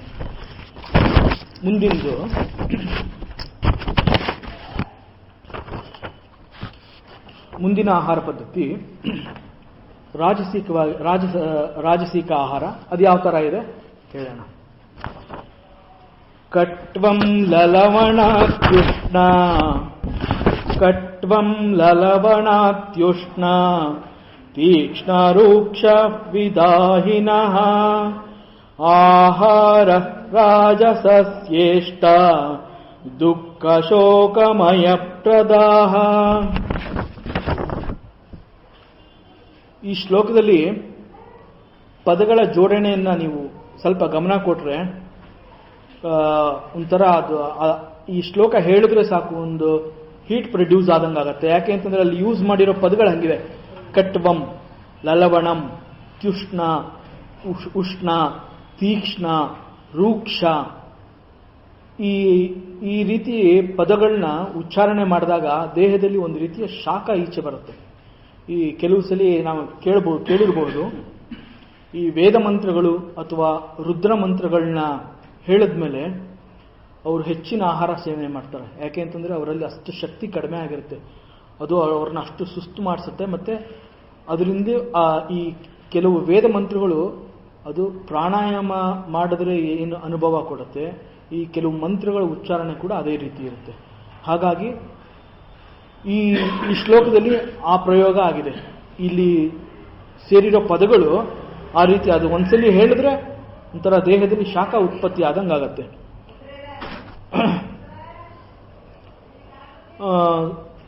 ಏನ್ ಹೇಳುತ್ತೆ ಇದು ಶ್ಲೋಕ ಅಂತಂದ್ರೆ, ಸಾಮಾನ್ಯವಾಗಿ ವಯಸ್ಸಿಗೆ ಬಂದ ಹುಡುಗ ಹುಡುಗಿರಿ, ಯುವತಿಯರು ಹೆಚ್ಚು ಆಸೆಯಿಂದ ಇರ್ತಾರೆ. ಯಾಕೆಂತಂದ್ರೆ ಆಗಷ್ಟೇ ಅವ್ರಿಗೆ ಬಿಸಿ ರಕ್ತ ಅಂತ ಹೇಳ್ತಾರೆ. ಅವ್ರಗಳಿಗೆ ಆಸೆ ಜಾಸ್ತಿ, ಆಗಷ್ಟೇ ಯೌವನಕ್ಕೆ ಬಂದಿರ್ತಾರೆ, ಅವ್ರಿಗೆ ಬಯಕೆಗಳು ಜಾಸ್ತಿ, ಆಸೆಗಳು ಜಾಸ್ತಿ. ಯಾಕೆ ಅವ್ರಿಗೆ ಆ ಥರ ಬಯಕೆಗಳು ಜಾಸ್ತಿ ಇರುತ್ತೆ, ಆಸೆಗಳು ಜಾಸ್ತಿ ಇರುತ್ತೆ, ಬಯಕೆಗಳು ಯಾಕಂತ ಅವ್ರಿಗೆ ಜಾಸ್ತಿ ಇರುತ್ತೆ ಅಂತಂದ್ರೆ, ಅವರ ಆಹಾರ ಪದ್ಧತಿನಲ್ಲಿ ಆ ಟೈಮಲ್ಲಿ ಅವ್ರು ಸೇವನೆ ಮಾಡೋ, ಆ ಏಜಲ್ಲಿ ಅವ್ರು ಸೇವನೆ ಮಾಡೋ ಆಹಾರದ ಪ್ರಭಾವ ಅವರಲ್ಲಿ ಆ ಥರ ಮಾಡಿರುತ್ತೆ.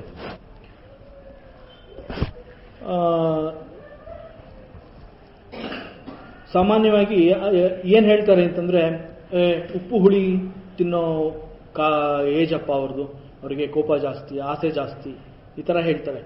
ಇದು ರಜೋಗುಣದ ಪ್ರಭಾವ ಅವ್ರ ಮೇಲಿದೆ ಅಂತ ಹೇಳ್ತಾರೆ. ಏನಾಗರೆ ಯಾತಕ್ಕೆ ಈ ತರ ಆಗುತ್ತೆ ಅಂತಂದ್ರೆ, ಏನು ಕಟ್ವಂ ಅಂತಂದ್ರೆ ಏನು ಅಂತಂದ್ರೆ, ಕಟ್ವಂ ಅಂತಂದ್ರೆ ಕಹಿಯಾಗಿರುವಂತಹ ಆಹಾರ, ಆಮ್ಲಂ ಅಂತಂದ್ರೆ ಹುಳಿಯಾಗಿರುವಂತಹ ಆಹಾರ, ಲಲವಣ ಅಂತಂದ್ರೆ ಹೆಚ್ಚು ಉಪ್ಪುಪ್ಪಾಗಿರೋದು, ಉಷ್ಣಾಮ್ ಅಂತಂದ್ರೆ ಬಿಸಿ ಬಿಸಿ ಆಗಿರೋಂಥದ್ದು, ತೀಕ್ಷ್ಣ ಅಂತಂದ್ರೆ ಬಲು ಖಾರವಾಗಿರೋದು, ರೂಕ್ಷ ಅಂತಂದ್ರೆ ಚೆನ್ನಾಗಿ ಹುರಿದು ಗರಿಗರಿಯಾಗಿ ರೋಸ್ಟ್ ಆಗಿರೋವಂಥದ್ದು, ವಿದಾಹಿನ ಅಂತ ಹೇಳ್ತಾರೆ. ವಿದಾಹಿನ ಅಂತಂದ್ರೆ ಆಹಾರದಲ್ಲಿ ಖಾರ ಜಾಸ್ತಿ ಆದಾಗ ಒಂಥರ ಉರಿ, ಬಾಯಲ್ಲಿ ನೆತ್ತಿಗೆ ಎಲ್ಲ ಉರಿ, ಅವಾಗ ನೀರು ಜಾಸ್ತಿ ಕುಡಿಬೇಕು ಅಂತ ಅನ್ಸುತ್ತೆ, ಅಂತದನ್ನ ವಿದಾಹಿನ ಅಂತ ಕರೀತಾರೆ. ಈ ರೀತಿ ಆಹಾರ ತಗೊಂಡಾಗ ನೋಡಿ, ಉಪ್ಪುಪ್ಪಾಗಿರುತ್ತೆ, ಬಿಸಿ ಇರುತ್ತೆ, ಕಹಿ ಇರುತ್ತೆ, ಹುಳಿ ಇರುತ್ತೆ, ಆಮೇಲೆ ರೋಸ್ಟ್ ಆಗಿರುತ್ತೆ. ಈ ತರ ಆಹಾರದಿಂದ ಆ ಅಭ್ಯಾಸ ಜಾಸ್ತಿ ಆದಾಗ ಅದು ದುಃಖ ಶೋಕಮಯ ಪ್ರದ ಅಂತ ಹೇಳ್ತಾರೆ. ಅದು ಹೇಗೆ ಅನ್ನೋದನ್ನ ಎಕ್ಸ್ಪ್ಲೈನ್ ಮಾಡಿದ್ದಾರೆ, ಒಂದೊಂದೇ ತಿಳ್ಕೊಳ್ಳೋಣ.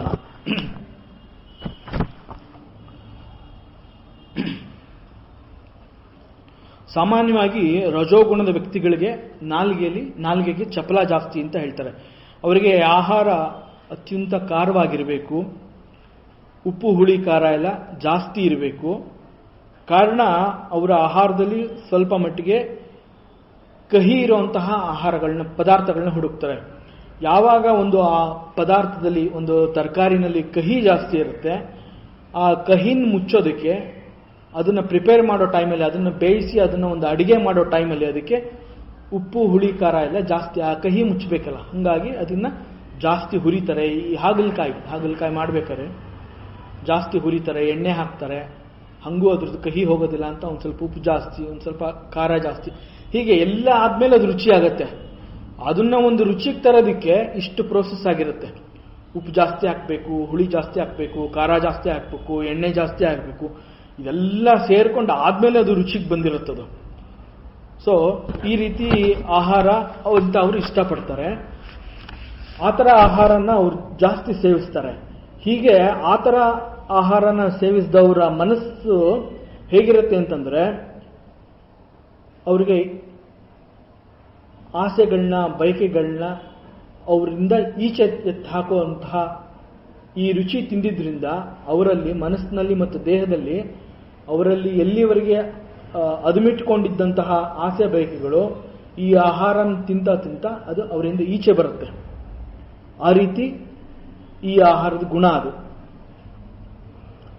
ಮತ್ತೆ ಈ ರೀತಿ ಅವ್ರು ತಿಂದ ಆಹಾರ ಅದನ್ನ ಜೀರ್ಣಿಸ್ಕೊಳ್ಳೋದಕ್ಕೆ ಅವ್ರು ಏನ್ ಮಾಡ್ತಾರೆ ಅಂತಂದ್ರೆ, ಸದಾಕಾಲ ಕೆಲಸದಲ್ಲಿ ಮಗ್ನರಾಗ್ತಾರೆ.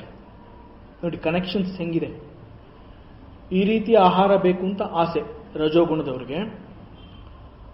ಆ ಥರ ಆಹಾರನ ಸೆಲೆಕ್ಟ್ ಮಾಡಿಕೊಂಡು ಅದನ್ನು ತಿಂದಾಗ ಅದನ್ನು ಅರಗಿಸ್ಕೋಬೇಕಾದ್ರೆ ಅವರು ಸಾಕಷ್ಟು ಕಸರತ್ ಮಾಡಬೇಕು, ಕೆಲಸ ಮಾಡಬೇಕು. ಕೆಲಸ ಜಾಸ್ತಿ ಮಾಡಿದಾಗ ಮಾಡಿದ ಕೆಲಸಕ್ಕೆ ಫಲ ಅಂತ ಒಂದಿರುತ್ತೆ. ಸೊ ಯಾವಾಗ ಮನುಷ್ಯನಿಗೆ ಕೆಲಸ ಮಾಡೋ ಒಂದು ಬಯಕೆ ಜಾಸ್ತಿ ಆಗತ್ತೆ, ಅಲ್ಲಿ ಸಂಪಾದನೆ ಮಾರ್ಗ ಕೂಡ ಇರುತ್ತೆ. ಸಂಪಾದನೆ ಮಾಡ್ತಾ ಮಾಡ್ತಾ ಹಣ ಜಾಸ್ತಿ ಬರುತ್ತೆ. ಹಣ ಜಾಸ್ತಿ ಬಂದಾಗ ಇನ್ನೂ ಜಾಸ್ತಿ ಕೆಲಸ ಮಾಡಬೇಕು ಅಂತ ಬರುತ್ತೆ. ಇನ್ನೂ ಜಾಸ್ತಿ ಕೆಲಸ ಮಾಡೋದಕ್ಕೆ ನಾನು ತಗೋತಾ ಇರೋ ಆಹಾರ ಪದ್ಧತಿನೇ ಕರೆಕ್ಟು, ಇದನ್ನೇ ಕಂಟಿನ್ಯೂ ಮಾಡಬೇಕು ಅಂತ ಮನಸ್ಸಿನಲ್ಲಿ ಗೊತ್ತೋ ಗೊತ್ತಿಲ್ಲದೇನೋ ಇದೇ ಅಭ್ಯಾಸ ಆಗೋಗುತ್ತೆ ಅವ್ರಿಗೆ. ಸೊ ಹೀಗೆ ಆಗ್ತಾ ಆಗ್ತಾ ಅವ್ರ ದೇಹದಲ್ಲಿ ಈ ಅಂಶಗಳೇ ಜಾಸ್ತಿಯಾಗಿ ಸದಾ ಕೆಲಸ, ಸದಾ ದುಡ್ಡು, ಮತ್ತೆ ಈ ಆಹಾರ ಪದ್ಧತಿ ಇದೇ ಮುಖ್ಯವಾಗಿ ಅವರಿಗೆ ನೆಮ್ಮದಿ, ತೃಪ್ತಿ ಒಂದು ಕಡೆಯಿಂದ ಕಡಿಮೆ ಆಗ್ತಾ ಬರುತ್ತೆ. ಸದಾಕಾಲ ಕೆಲಸ ಮಾಡೋರಿಗೆ ಬೇರೆ ಕಡೆ ಗಮನ ಕೊಡೋಕ್ಕಾಗೋದಿಲ್ಲ.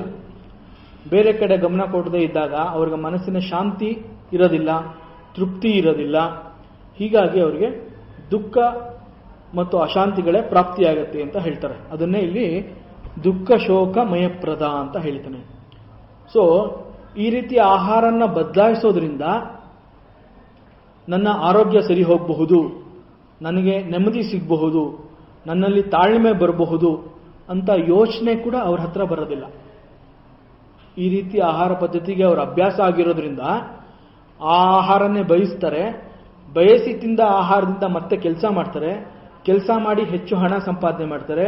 ಹೆಚ್ಚು ಹಣ ಸಂಪಾದನೆ ಮಾಡಿ ಮತ್ತೆ ಇಂತಹ ಆಹಾರ ಪದ್ಧತಿಗಳಿಗೆ ಹೋಗ್ತಾರೆ. ಹೀಗಾಗಿ ಅವರಿಗೆ ಇದನ್ನ ನಾನು ಚೇಂಜ್ ಮಾಡ್ಕೋಬೇಕು ಅನ್ನೋ ಒಂದು ಯೋಚನೆ ಕೂಡ ಅವ್ರ ಹತ್ರ ಬರೋದಿಲ್ಲ. ಆ ತಾಳ್ಮೆ, ಆ ಸಮಾಧಾನ ಅವ್ರ ಹತ್ರ ಇರೋದಿಲ್ಲ. ಅವರೇ ಅದನ್ನು ಸೂಕ್ಷ್ಮವಾಗಿ ಗಮನಿಸ್ಕೊಂಡು ಬದಲಾಯಿಸ್ಕೋಬೇಕು. ಈ ಬದಲಾಯಿಸ್ಕೊಂಡ್ರೆ ನನ್ನಲ್ಲಿ ಬದಲಾವಣೆ ಆಗತ್ತೆ ಅನ್ನೋದು ಅವರಿಗೆ ಗೊತ್ತಾಗತ್ತೆ. ಆದರೆ ಸಾಮಾನ್ಯವಾಗಿ ರಜೋಗುಣದ ವ್ಯಕ್ತಿಗಳಿಗೆ ಎಸ್ಪೆಷಲಿ ಆ ಯಂಗ್ ಏಜಲ್ಲಿ ಇದು ಬರೋದಿಲ್ಲ.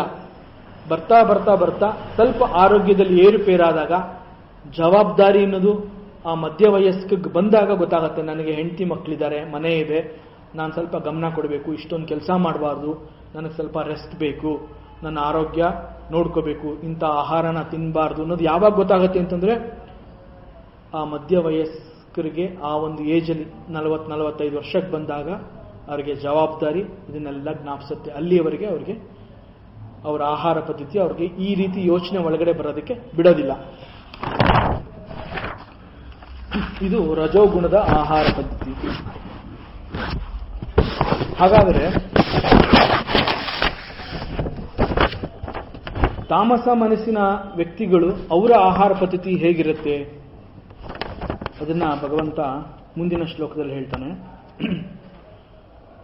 ಯಾತಯಾಮಂ ಗತರಸಂ ಪೂತಿ ಪರ್ಯುಷಿತಂ ಚಯತ್ ಉಚ್ಚಿಷ್ಟಮಪಿ ಚಾಮೇದ್ಯಂ ಭೋಜನಂ ತಾಮಸ ಪ್ರಿಯಂ.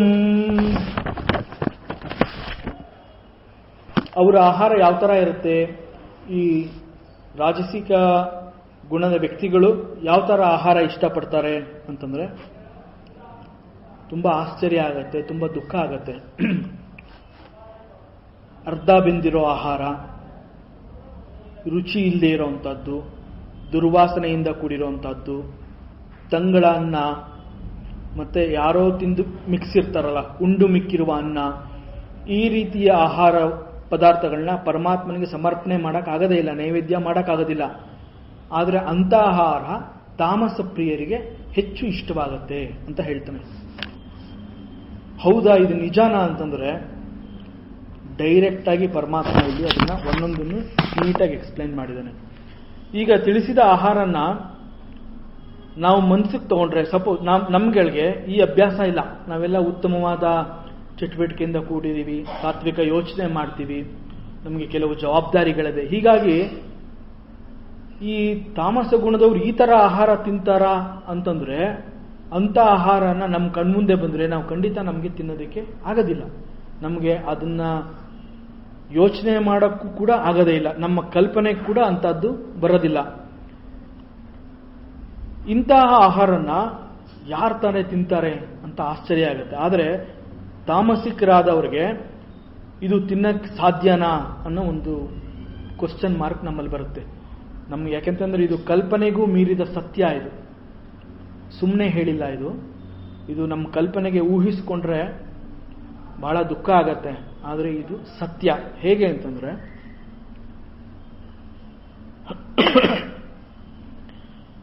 ಅಂತಹ ವ್ಯಕ್ತಿಗಳಿಗೆ ಅವ್ರ ಯೋಚನೆ ಮಾಡೋ ಶಕ್ತಿನೇ ಕಳ್ಕೊಂಡಿರ್ತಾರೆ, ಮತ್ತೆ ಅಜ್ಞಾನದಲ್ಲಿರ್ತಾರೆ. ಈ ಆಹಾರ ಈ ರೀತಿ ಇದೆಯಾ ಅಂತ ಯೋಚನೆ ಮಾಡೋ ಶಕ್ತಿ ಕೂಡ ಅವರಲ್ಲಿ ಇರೋದಿಲ್ಲ ಪಾಪ.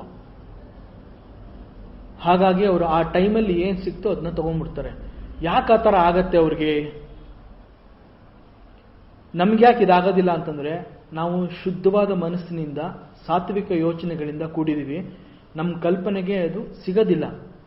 ಆದರೆ ಈ ರೀತಿಯ ಆಹಾರಗಳು ಅವ್ರಿಗೆ ಹೆಂಗೆ ಇಷ್ಟ ಆಗತ್ತೆ? ಯಾಕೆ ಈ ಥರ ಆಗತ್ತೆ ಅಂತಂದ್ರೆ,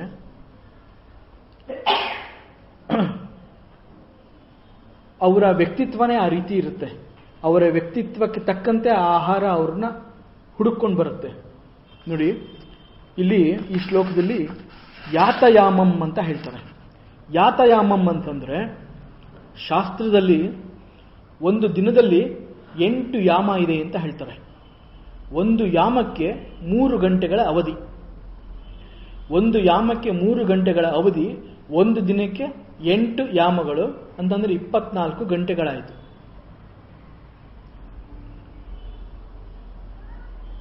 ನಾವು ತಯಾರು ಮಾಡಿದ ಆಹಾರ ಅದು ಉಪಯೋಗಕ್ಕೆ ಬರೋದು ಒಂದು ಯಾಮದ ಒಳಗಡೆ ಅದನ್ನು ಉಪಯೋಗಿಸ್ಬೇಕು. ಅಂತಂದ್ರೆ ನಾವು ಬೇಯಿಸಿದ ಆಹಾರ, ತಯಾರಿಸಿದ ಆಹಾರನ್ನ ಅದು ತಯಾರಾದ 3 ಗಂಟೆಗಳ ಒಳಗೆ ನಾವು ಅದನ್ನು ಸೇವಿಸಬೇಕು. ಇಲ್ಲಿ ಏನಾಗಿದೆ ಅಂತಂದ್ರೆ, ಯಾತಯಾಮಂ ಅಂತಂದ್ರೆ ಆ 3 ಗಂಟೆಗಳನ್ನ ಮೀರಿದ ಮೇಲೆ ಅಲ್ಲಿ ಸತ್ವತೆ ಇರೋದಿಲ್ಲ, ಶುದ್ಧವಾಗಿರೋದಿಲ್ಲ. ನಂತರ ತಿಂದ ಆಹಾರದಲ್ಲಿ ಈ ಯಾವ ಗುಣಗಳು ಅಂತಂದ್ರೆ ಅದು ಯಾವುದೇ ಆಹಾರ ಆಗಿದ್ರೂ ಅದರಲ್ಲಿ ಯಾವ ಒಂದು ಸತ್ವತೆ ಅಂತ ನಾವು ಅಂತೀವಿ ಅಂತಹ ಸತ್ವ ಗುಣಗಳು ಆ 3 ಗಂಟೆ ದಾಟದ ಮೇಲೆ ಅಲ್ಲಿ ಇರೋದಿಲ್ಲ. ಯಾತಯಾಮಂ ಅಂತಂದ್ರೆ ಆ 3 ಗಂಟೆಗಳು ಕಳೆದ ಮೇಲೆ ಅಲ್ಲಿ ಆ ಆಹಾರ ನಿಷ್ಪ್ರಯೋಜಕ, ಅದು ಸೇವನೆಗೆ ಒಳ್ಳೆಯದಲ್ಲ ಅಂತ ಹೇಳ್ತಾರೆ. ಅದು ಕೇವಲ ಹೊಟ್ಟೆ ತುಂಬತ್ತಷ್ಟೇ. ಆಹಾರ ಹೊಟ್ಟೆ ತುಂಬತ್ತೆ, ಊಟ ಆಯಿತು ಅಂತ ಹೇಳ್ಕೊತೀವಿ ಅಷ್ಟೇ. ಆದರೆ ದೇಹದ ಒಳಗಡೆ ಹೋಗಿ ಅದು ಏನು ಮಾಡಬೇಕು ಕೆಲಸ ಅದು ಮಾಡೋದಿಲ್ಲ. ಯಾಕೆ ಅಂತಂದ್ರೆ ಅಲ್ಲಿರೋ ಸತ್ವಗುಣಗಳು ಒಂದು ಯಾಮ ಕಳೆದಿದ್ರಿಂದ ಅಲ್ಲಿ ಆ ಗುಣಗಳೇ ಇರೋದಿಲ್ಲ. ಆ ಗುಣಗಳು ಅಲ್ಲಿ ಇಲ್ಲದೆ ಇರೋದ್ರಿಂದ ದೇಹದಲ್ಲಿ ಅದು ಏನು ಕೆಲಸ ಮಾಡಬೇಕಾಗಿತ್ತು ಅದು ಮಾಡೋಕ್ಕಾಗೋದಿಲ್ಲ. ಆ ಆಹಾರದಲ್ಲಿ ಆ ಗುಣಗಳೇ ಇಲ್ಲದೆ ಇರೋದ್ರಿಂದ ಆ ಆಹಾರ ಸೇವಿಸಿದ್ರು ಅಷ್ಟೇ, ಬಿಟ್ಟರೂ ಅಷ್ಟೇ. ಬಟ್ ಅದನ್ನು ತಿಂದರೆ ಹೊಟ್ಟೆ ತುಂಬಿತು ಅನ್ನೋದು ಒಂದು ತೃಪ್ತಿ ಬಿಟ್ಟರೆ ನಮ್ಮ ದೇಹದಲ್ಲಿ ನಮ್ಮ ಬೆಳವಣಿಗೆಗೆ ಅದು ಏನು ಮಾಡಬೇಕಾಗಿತ್ತು ಅದು ಮಾಡೋ ಶಕ್ತಿನ ಕಳ್ಕೊಂಡ್ಬಿಟ್ಟಿರುತ್ತೆ. ಇದನ್ನ ಯಾತಯಾಮಂ ಅಂತ ಹೇಳ್ತಾರೆ. ಮುಂದಿನ ಪದ ಗತರಸಂ ಅಂತ. ಗತರಸಂ ಅಂತಂದ್ರೆ ರಸಂ ಅಂತಂದ್ರೆ ಎಸೆನ್ಸ್ ಸತ್ವಯುತವಾಗಿರೋದನ್ನ ರಸಂ ಅಂತ ಕರಿತೀವಿ. ಗತ ಅಂತಂದ್ರೆ ನಿಮಗೆ ಗೊತ್ತಿದೆ, ಗತ ಅಂತಂದ್ರೆ ಇದ್ದ ಜಾಗದಿಂದ ಅದು ಹೊಟ್ಟೋಗೋದು, ಇದ್ದ ಜಾಗದಿಂದ ಅದು ಹೊಟ್ಟೋಗೋದು.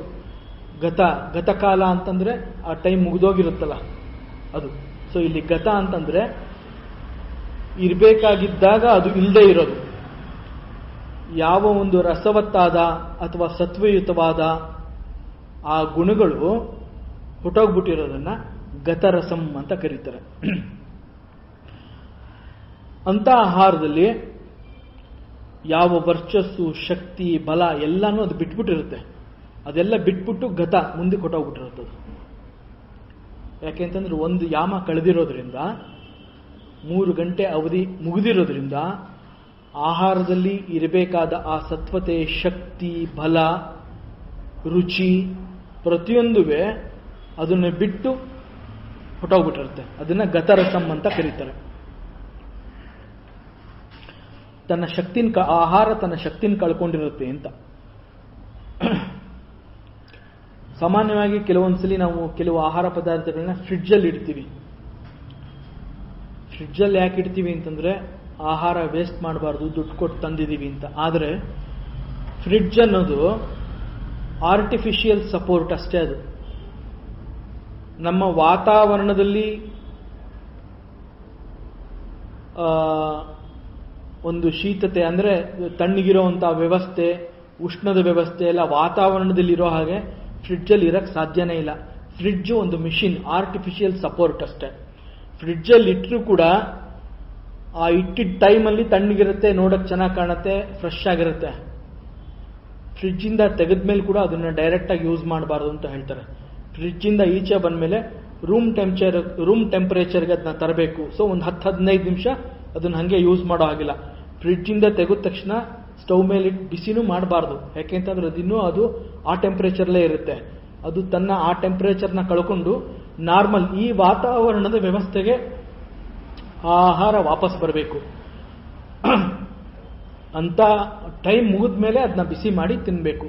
ಆದರೆ ಫ್ರಿಡ್ಜು ಒಂದು ಆರ್ಟಿಫಿಷಿಯಲ್ ಸಪೋರ್ಟ್. ಹಾಗಾಗಿ 3 ಗಂಟೆ ಒಳಗಡೆ ನಾನು ತಿನ್ನಕ್ಕಾಗೋದಿಲ್ಲ, ಫ್ರಿಡ್ಜಲ್ಲಿ ಇಡ್ಬೋದಾ ಅಂತಂದ್ರೆ ಫ್ರಿಡ್ಜಲ್ಲಿ ಇಟ್ಟರೂ ಅದು ಪ್ರಯೋಜನ ಇಲ್ಲ.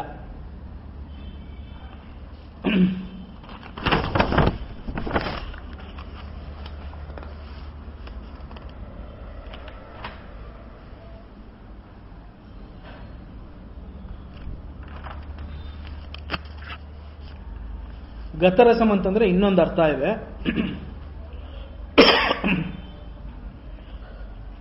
ಯಾವುದೇ ಆಹಾರನ್ನ ಹೆಚ್ಚು ಬೇಯಿಸಿದ್ರೆ ಅಥವಾ ಎಣ್ಣೆಯಲ್ಲಿ ಹುರಿದ್ರೆ, ಹೆಚ್ಚು ಹೆಚ್ಚು ಮಸಾಲೆ ಅದಕ್ಕೆ ಹಾಕಿ ರುಚಿಗೋಸ್ಕರ ಹೆಚ್ಚು ಹೆಚ್ಚು ಮಸಾಲೆ ಹಾಕಿದ್ರೆ, ಹೆಚ್ಚಿನ ಆರ್ಟಿಫಿಷಿಯಲ್ ಎಸೆನ್ಸ್ ಅದಕ್ಕೆ ಹಾಕಿದ್ರೆ ಆ ಆಹಾರದಲ್ಲಿ ಒರಿಜಿನಲ್ ಆಗಿ ಇದ್ದಂತಹ ಸಾರನ್ನ ಅದು ಮುಚ್ಚಿಬಿಡತ್ತೆ.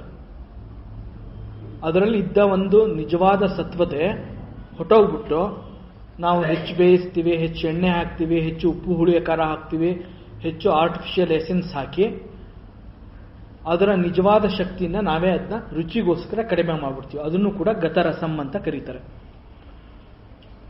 ಇನ್ನೊಂದು ಎಕ್ಸಾಂಪಲ್ ಗತರಸಂಗೆ ಅಂತಂದ್ರೆ, ಈ ಸಾಮಾನ್ಯವಾಗಿ ಬೇಸಿಗೆನಲ್ಲಿ ಮಾವಿನ ಹಣ್ಣು ಬರುತ್ತೆ. ಈ ಸೀಸನ್ನಲ್ಲಿ ಮರದಿಂದ ಒಂದು ಮಾವಿನ ಹಣ್ಣು ಕಿತ್ಕೊಂಡು ಚೆನ್ನಾಗಿ ಮಾಗಿರೋದನ್ನ ಕಚ್ಚಿ ತಿಂದರೆ ಎಷ್ಟು ಒಂದು ಮನಸ್ಸಿಗೆ ದೇಹಕ್ಕೆ ಖುಷಿ ಸಿಗತ್ತೆ. ಅದನ್ನ ಜ್ಯೂಸ್ ಮಾಡಿ ಬಾಟ್ಲಲ್ಲಿ ಇಟ್ಟಿರ್ತಾರೆ. ಮ್ಯಾನುಫ್ಯಾಕ್ಚರ್ ಆಗಿ 8-10 ತಿಂಗಳಾಗಿರುತ್ತೆ. ಕುಡಿದ ತಕ್ಷಣ ತಣ್ಣಗಾಗತ್ತಷ್ಟೇ. ಆದರೆ ಅದರಲ್ಲಿ ಆರ್ಟಿಫಿಷಿಯಲ್ ಎಸೆನ್ಸು, ಪ್ರಿಸರ್ವೇಟಿವ್ಸ್, ಕೆಮಿಕಲ್ಸು ಎಲ್ಲ ಹಾಕಿರೋದ್ರಿಂದ ಕುಡಿದ ಟೈಮಲ್ಲಿ ಮಾತ್ರ ತಣ್ಣಗಿರುತ್ತೆ, ತಂಪಾಗಿರುತ್ತೆ. ಆಮೇಲೆ ತೇಗ್ ಬರುತ್ತೆ, ಎದೆ ಉರಿ ಬರುತ್ತೆ, ಇನ್ಮೇಲಿಂದ ಕುಡಿಬಾರ್ದಪ್ಪ ಇದೆಲ್ಲ ಅನ್ಸುತ್ತೆ. ಸೊ ಈ ಗತರಸಂ ಅನ್ನೋದಕ್ಕೆ ಇದೊಂದು ಈ ರೀತಿ ಅಂತಂದ್ರೆ, ನಾವು ಆರ್ಟಿಫಿಷಿಯಲ್ ಆಗಿ ಮಾಡ್ಕೋತೀವಿ, ನ್ಯಾಚುರಲ್ ಆಗಿರೋಂಥದ್ದನ್ನು ಬಿಟ್ಟು ಆರ್ಟಿಫಿಷಿಯಲ್ ಆಗಿ ಮಾಡ್ಕೊಳ್ಳೋ ಅಂಥದ್ದು ಗತರಸಂ ಅಂತ ಹೇಳ್ಬೋದು.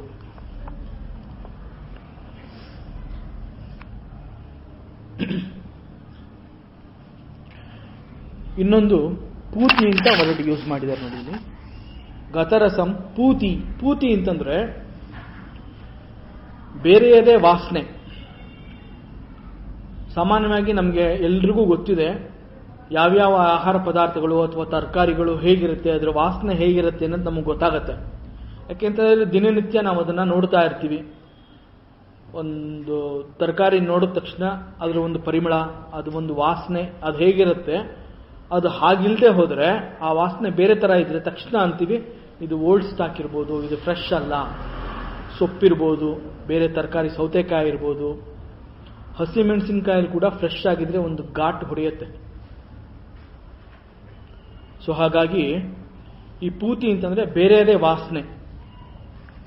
ಇದು ಈ ಹಣ್ಣು ತರಕಾರಿಗಳಲ್ಲಿ ಬೇಗ ಗುರುತಿಸಬಹುದು.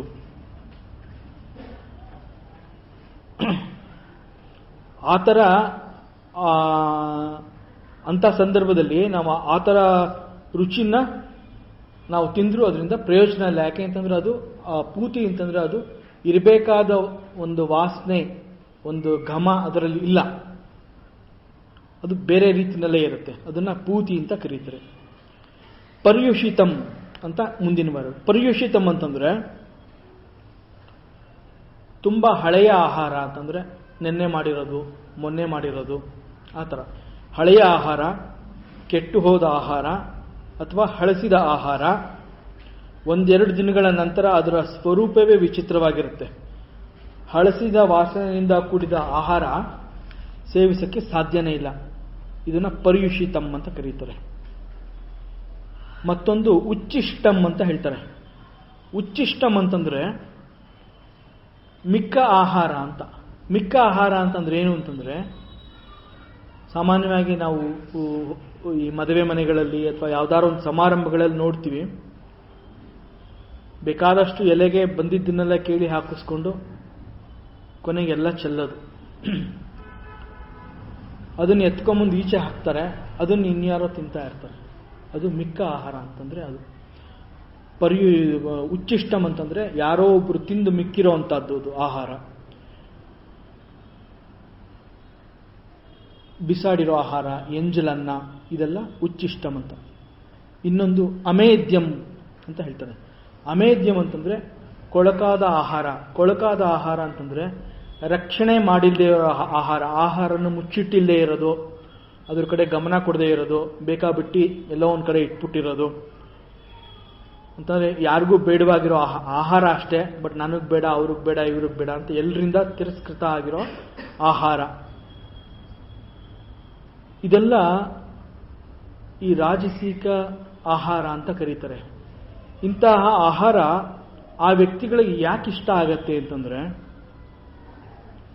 ಸಾಮಾನ್ಯವಾಗಿ ತಾಮಸಿಕ ವ್ಯಕ್ತಿತ್ವದ ಮನುಷ್ಯರುಗಳಿಗೆ ಹೋರಾಟದ ಬದುಕು ಬೇಡ ಅಂತಂದ್ರೆ, ಹೋರಾಟದ ಬದುಕು ಅಂತಂದ್ರೆ ನಾನು ಕೆಲಸ ಮಾಡ್ತೀನಿ, ಸಂಪಾದನೆ ಮಾಡ್ತೀನಿ, ನಾನು ಆ ಸಂಪಾದನೆ ಮಾಡಿದ ಹಣದಲ್ಲಿ ವಸ್ತುಗಳನ್ನ ಖರೀದಿ ಮಾಡ್ಕೊಂಡು ಮನೆಗೆ ಬಂದು ಊಟ ತಿಂಡಿ ಮಾಡಿ ಜೀವನ ಮಾಡ್ತೀನಿ. ಈ ಒಂದು ಹೋರಾಟದ ಬದುಕು ಅಂತಹ ಅವ್ರಿಗೆ ಆಗ್ಬರೋದಿಲ್ಲ. ಯಾಕೆಂತಂದ್ರೆ ಅವರಲ್ಲಿ ಆ ಜಡತ್ವ ಇರುತ್ತೆ, ಅವರಿಗೆ ಚಟುವಟಿಕೆ ಬೇಡ ಅಂತಂದ್ರೆ ಅವರಿಗೆ ಆಸೆನೇ ಇಲ್ಲ. ಬದುಕಿನಲ್ಲಿ ಇಂಥ ತಿನ್ಬೇಕು, ಇಂಥ ಕೆಲಸ ಮಾಡಬೇಕು, ಇಂಥ ಕಡೆ ಹೋಗಬೇಕು, ಹೀಗೆ ಸಂಪಾದನೆ ಮಾಡಬೇಕು ಅನ್ನೋ ಆಸೆನೇ ಇಲ್ಲದೆ ಇರೋದ್ರಿಂದ ಅವರ ಬದುಕಿನಲ್ಲಿ ಹೋರಾಟ ಅನ್ನೋದೇ ಇರೋದಿಲ್ಲ. ಹೋರಾಟದ ಬದುಕು ಅವ್ರಿಗೆ ಇಷ್ಟ ಆಗೋದಿಲ್ಲ. ಅವರ ಜೀವನ ಶೈಲಿ ಸದಾ ಒಂದು ಕಡೆ ಇರೋದು, ಯಾರು ಕೊಟ್ಟರೆ ತಿನ್ನೋದು, ಇಲ್ಲ ಅಂದರೆ ಕೇಳೋಕ್ಕೂ ಹೋಗೋದಿಲ್ಲ. ಯಾವ ಕೆಲಸದಲ್ಲೂ ಉತ್ಸಾಹ ತೋರಿಸದೇ ಇರೋದು, ಯಾವುದ್ರ ಬಗ್ಗೆನೂ ಆಸಕ್ತಿ ಇಲ್ಲದೆ ಇರೋದು. ಹಣನ್ನೇನಾದ್ರು ನಾ ಇಷ್ಟಪಟ್ಬಿಟ್ರೆ ಅದಕ್ಕೋಸ್ಕರ ಎಲ್ಲಿ ಕೆಲಸ ಮಾಡಬೇಕಾಗತ್ತೋ, ಯಾಕೆ ಅಂತಂದ್ರೆ ಅವರೆಲ್ಲ ಸೋಮಾರಿತನ ವ್ಯಕ್ತಿಗಳವರು. ಹಣ ನನಗೆ ಬೇಕು ಅನ್ನೋ ಆಸೆ ನನ್ನಲ್ಲಿ ಬಂದ್ಬಿಟ್ರೆ ನಾ ಎಲ್ಲಿ ಕೆಲಸ ಮಾಡಬೇಕು ಅಂದ್ಬಿಟ್ಟು ಹಣನ ಇಷ್ಟಪಡೋದಿಲ್ಲ. ಆ ಥರ ವ್ಯಕ್ತಿಗಳು. ಯಾವಾಗ ಅವರಲ್ಲಿ ಹಣ ಇರೋದಿಲ್ಲ, ಉತ್ಸಾಹ ಇರೋದಿಲ್ಲ, ಜೀವನದಲ್ಲಿ ಆಸೆ ಇರೋದಿಲ್ಲ, ಅಂತಹವ್ರಿಗೆ ಹೊಟ್ಟೆ ಹಸುವಾದಾಗ ಏನು ಸಿಗತ್ತೆ ಅದನ್ನ ತಿನ್ನೋ ಒಂದು ಗುಣನ ಬೆಳೆಸ್ಕೊಂಡ್ಬಿಡ್ತಾರೆ ಅವರು ಪಾಪ. ಯಾವಾಗ ಅವರಲ್ಲಿ ಹಣ ಇರೋದಿಲ್ಲ ಅಂತ ಟೈಮಲ್ಲಿ ಅವರು ಯಾವ ಆಹಾರ ಸಿಕ್ಕಿದ್ರೆ ಹಿಂದೂ ಮುಂದೆ ನೋಡದೆ ಅದನ್ನೇ ಇಷ್ಟಪಟ್ಟು ತಿನ್ಬಿಡ್ತಾರೆ. ಇದು ಯೋಗ್ಯವಲ್ಲದ ಆಹಾರ, ಇದು ನಾನು ತಿನ್ನಬಾರ್ದು, ಇದರಿಂದ ನನ್ನ ಆರೋಗ್ಯದಲ್ಲಿ ಬೇರೆ ಥರ ಆಗತ್ತೆ, ಪ್ರತಿರೋಧ ಆಗತ್ತೆ, ಇಷ್ಟು ಒಂದು ಸಾಮಾನ್ಯ ತಿಳುವಳಿಕೆ ಕೂಡ ಅವರಲ್ಲಿ ಇರೋದಿಲ್ಲ. ಹಾಗಾಗಿ ಸಮಾಜದಲ್ಲಿ ಇವರು ಒಂದು ಬಡತನ ಅಂತ ನಾವೇನು ಹೇಳ್ತೀವಿ ಅದನ್ನ ಅವರೇ ಇಷ್ಟಪಟ್ಟು ಬಯಸ್ಕೊಂಡ್ಬಿಡ್ತಾರೆ. ಯಾಕೆ ಅಂತಂದ್ರೆ ಅವರಿಗೆ ಸಂಪಾದನೆ ಮಾಡಿ ನನ್ನ ಜೀವನ ಚೆನ್ನಾಗಿಟ್ಕೋಬೇಕು ಅನ್ನೋ ಒಂದು ಆಸಕ್ತಿನೇ ಅವರಲ್ಲಿ ಇರೋದಿಲ್ಲ, ತಾಮಸ ಗುಣದ ವ್ಯಕ್ತಿಗಳಿಗೆ. ಹಾಗಾಗಿ ಅವರಿಗೆ ಸೊಸೈಟಿನಲ್ಲಿ, ಸಮಾಜದಲ್ಲಿ ಒಂದು ಗೌರವ ಇರೋದಿಲ್ಲ, ಒಂದು ಸ್ಥಾನಮಾನ ಇರೋದಿಲ್ಲ. ಎಲ್ಲೋ ಒಂದು ಕಡೆ ಒಂಟಿಯಾಗಿ ಅವ್ರ ಪಾಡಿಗೆ ಅವ್ರು ಒಂದು ಕಡೆ ಇದ್ದು ಜಾಸ್ತಿ ಟೈಮ್ ಯಾವುದೋ ಒಂದು ಪಾರ್ಕಲ್ಲಿ ಒಂದು ಕಡೆ ಎಲ್ಲೋ ಒಂದು ಮೂಲೆಯಲ್ಲಿ ಮಲಗಿರೋದು, ಏನು ಕೆಲಸ ಮಾಡಿದ್ರೆ ಎಲ್ಲೋ ಒಂದು ಕಡೆ ಕೂತಿರೋದು, ಯಾರು ಆಹಾರ ತಂದು ಈಚೆ ಹಾಕಿದಾಗ ಅದನ್ನೇ ಹೋಗಿ ತಿನ್ನೋದು ನೋಡಿದ್ದೀವಿ. ಇದೆಲ್ಲ ನಾವು ಬೇಕಾದಷ್ಟು ನೋಡಿದ್ದೀವಿ.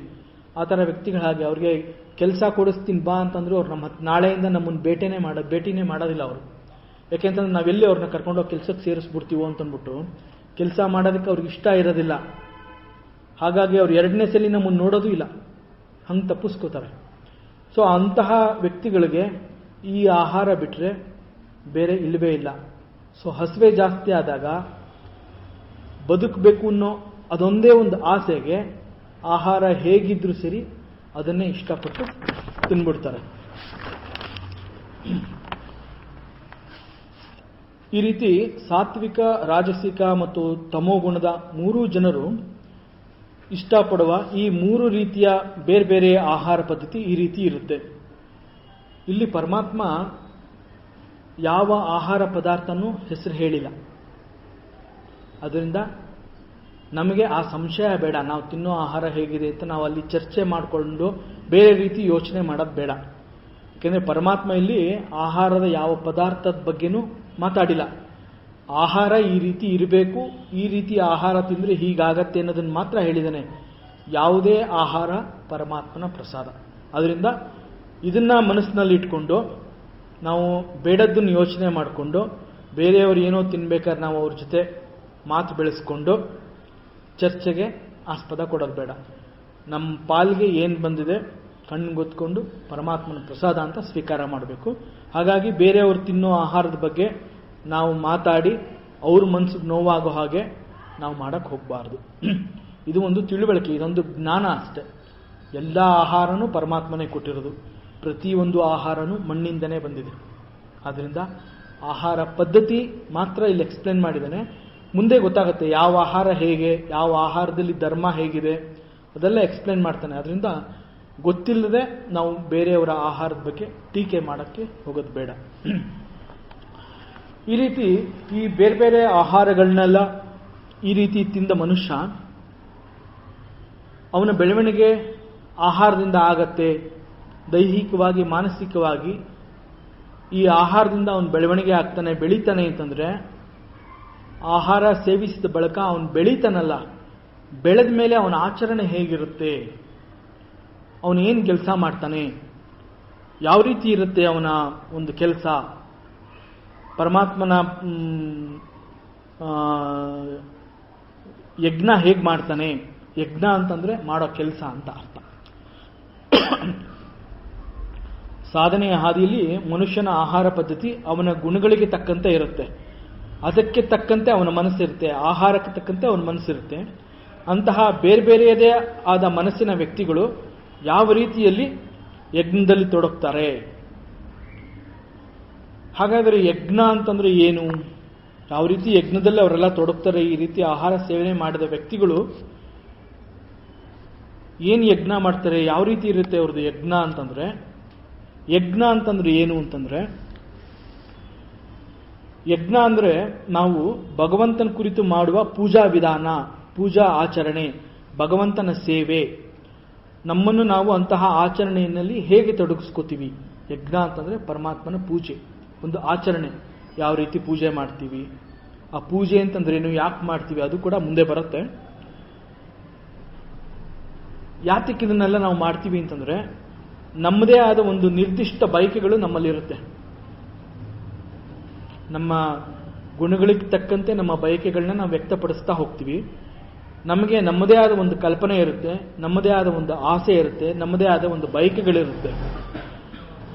ಆ ಥರ ಬಯಕೆಗಳನ್ನ ನಾವು ಇಟ್ಕೊಂಡು ಅದನ್ನು ಸಂಪಾದನೆ ಮಾಡಬೇಕಾದ್ರೆ ಅದರ ಪ್ರಾಪ್ತಿಗಾಗಿ ನಾವೇನು ಮಾಡ್ತೀವಿ, ಮಾಡುವ ಕೆಲಸದಲ್ಲಿ ನನಗೆ ಯಶಸ್ಸು ಸಿಗಲಿ ಅಂತ ಅಂದ್ಬಿಟ್ಟು ಒಂದು ಪ್ರಾರ್ಥನೆ, ಒಂದು ಪೂಜೆಯನ್ನು ಒಂದು ಆಚರಣೆಯಲ್ಲಿ ನಾವು ಈ ಯಜ್ಞನ ಗುರುತಿಸ್ತೀವಿ. ನಮ್ಮ ಆಚರಣೆಗಳು ಅಥವಾ ಪೂಜೆ ಅಥವಾ ಯಜ್ಞ ಭಾವನೆಗಳು ಯಾವ ದಿಕ್ಕಿನಲ್ಲಿದೆ. ಹಾಗಾದರೆ ಮನುಷ್ಯನಲ್ಲಿ ಈ 3 ಗುಣಗಳಿದೆಯಲ್ಲ, ಈ 3 ಗುಣಗಳಿಂದ ಕೂಡಿರುವ ವ್ಯಕ್ತಿ ಯಾವ ಗುಣದಲ್ಲಿ ತನ್ನನ್ನು ಹೆಚ್ಚಾಗಿ ಗುರುತಿಸ್ಕೋತಾನೋ ಅದರ ಪ್ರಭಾವಕ್ಕೆ ಅವನು ಒಳಗಾಗಿ ಅವನ ಪೂಜಾ ಆಚರಣೆ ವಿಧಾನ, ಯಜ್ಞ ಕೂಡ ಅದಕ್ಕೆ ತಕ್ಕಂತೆಯೇ ಇರುತ್ತೆ ಅಂತ ಹೇಳ್ತಾನೆ. ಸಾಮಾನ್ಯವಾಗಿ ಪೂಜೆ ಅಂದ ಕೂಡಲೇ ಒಂದು ದೇವರ ಕೆಲಸ, ಒಂದು ಆಚರಣೆ ಅಂತಂದ್ರೆ ಅದನ್ನ ಸಾತ್ವಿಕ ಸ್ವಭಾವದ ವ್ಯಕ್ತಿಗಳು ಮಾತ್ರ ಮಾಡೋ ಅಂತದ್ದ. ಪೂಜೆ ಅಂತಂದ್ರೆ ಸಾತ್ವಿಕ ಗುಣದವ್ರು ಮಾತ್ರ ಮಾಡ್ಬೋದಾ, ಬೇರೆಯವ್ರು ಮಾಡೋ ಹಾಗಿಲ್ವಾ ಅಂತಂದ್ರೆ, ಪ್ರತಿಯೊಬ್ಬರು ಅವರದೇ ಆದ ರೀತಿಯಲ್ಲಿ ಪೂಜೆ ಮಾಡ್ತಾರೆ. ಅವ್ರದೇ ಆದ ಒಂದು ಯಜ್ಞ ಇರುತ್ತೆ, ಅವ್ರದೇ ಆದ ಒಂದು ಆಚರಣೆ ಇರುತ್ತೆ. ಇದನ್ನ ಸಾತ್ವಿಕ ಗುಣದವರು ಮಾಡ್ತಾರೆ, ರಜೋ ಗುಣದವರು ಮಾಡ್ತಾರೆ, ತಾಮಸಿಕ ಗುಣದವರು ಮಾಡ್ತಾರೆ. ಸಾತ್ವಿಕ ಮನಸ್ಸಿನ ವ್ಯಕ್ತಿಗಳಿಗೆ ದೇವರು ಅಂತಂದ್ರೆ ಒಂದು ನಂಬಿಕೆ ಜಾಸ್ತಿ, ಭಕ್ತಿ ಹೆಚ್ಚಾಗಿ. ಹಾಗಾಗಿ ಅವರು ತಮ್ಮ ಆತ್ಮತೃಪ್ತಿಗಾಗಿ ಪೂಜೆ ಮಾಡ್ತಾರೆ. ಅವರ ಪೂಜೆನಲ್ಲಿ ಯಾವ ಒಂದು ಸ್ವಾರ್ಥದ ಬಯಕೆಗಳು ಇರೋದಿಲ್ಲ, ಕೇವಲ ಭಗವಂತನ ಪೂಜೆ ಮಾತ್ರ ಮಾಡಬೇಕು ಅನ್ನೋದು ಸಾತ್ವಿಕ ವ್ಯಕ್ತಿತ್ವದ ಆಚರಣೆ. ಆ ಥರ ಇರುತ್ತೆ.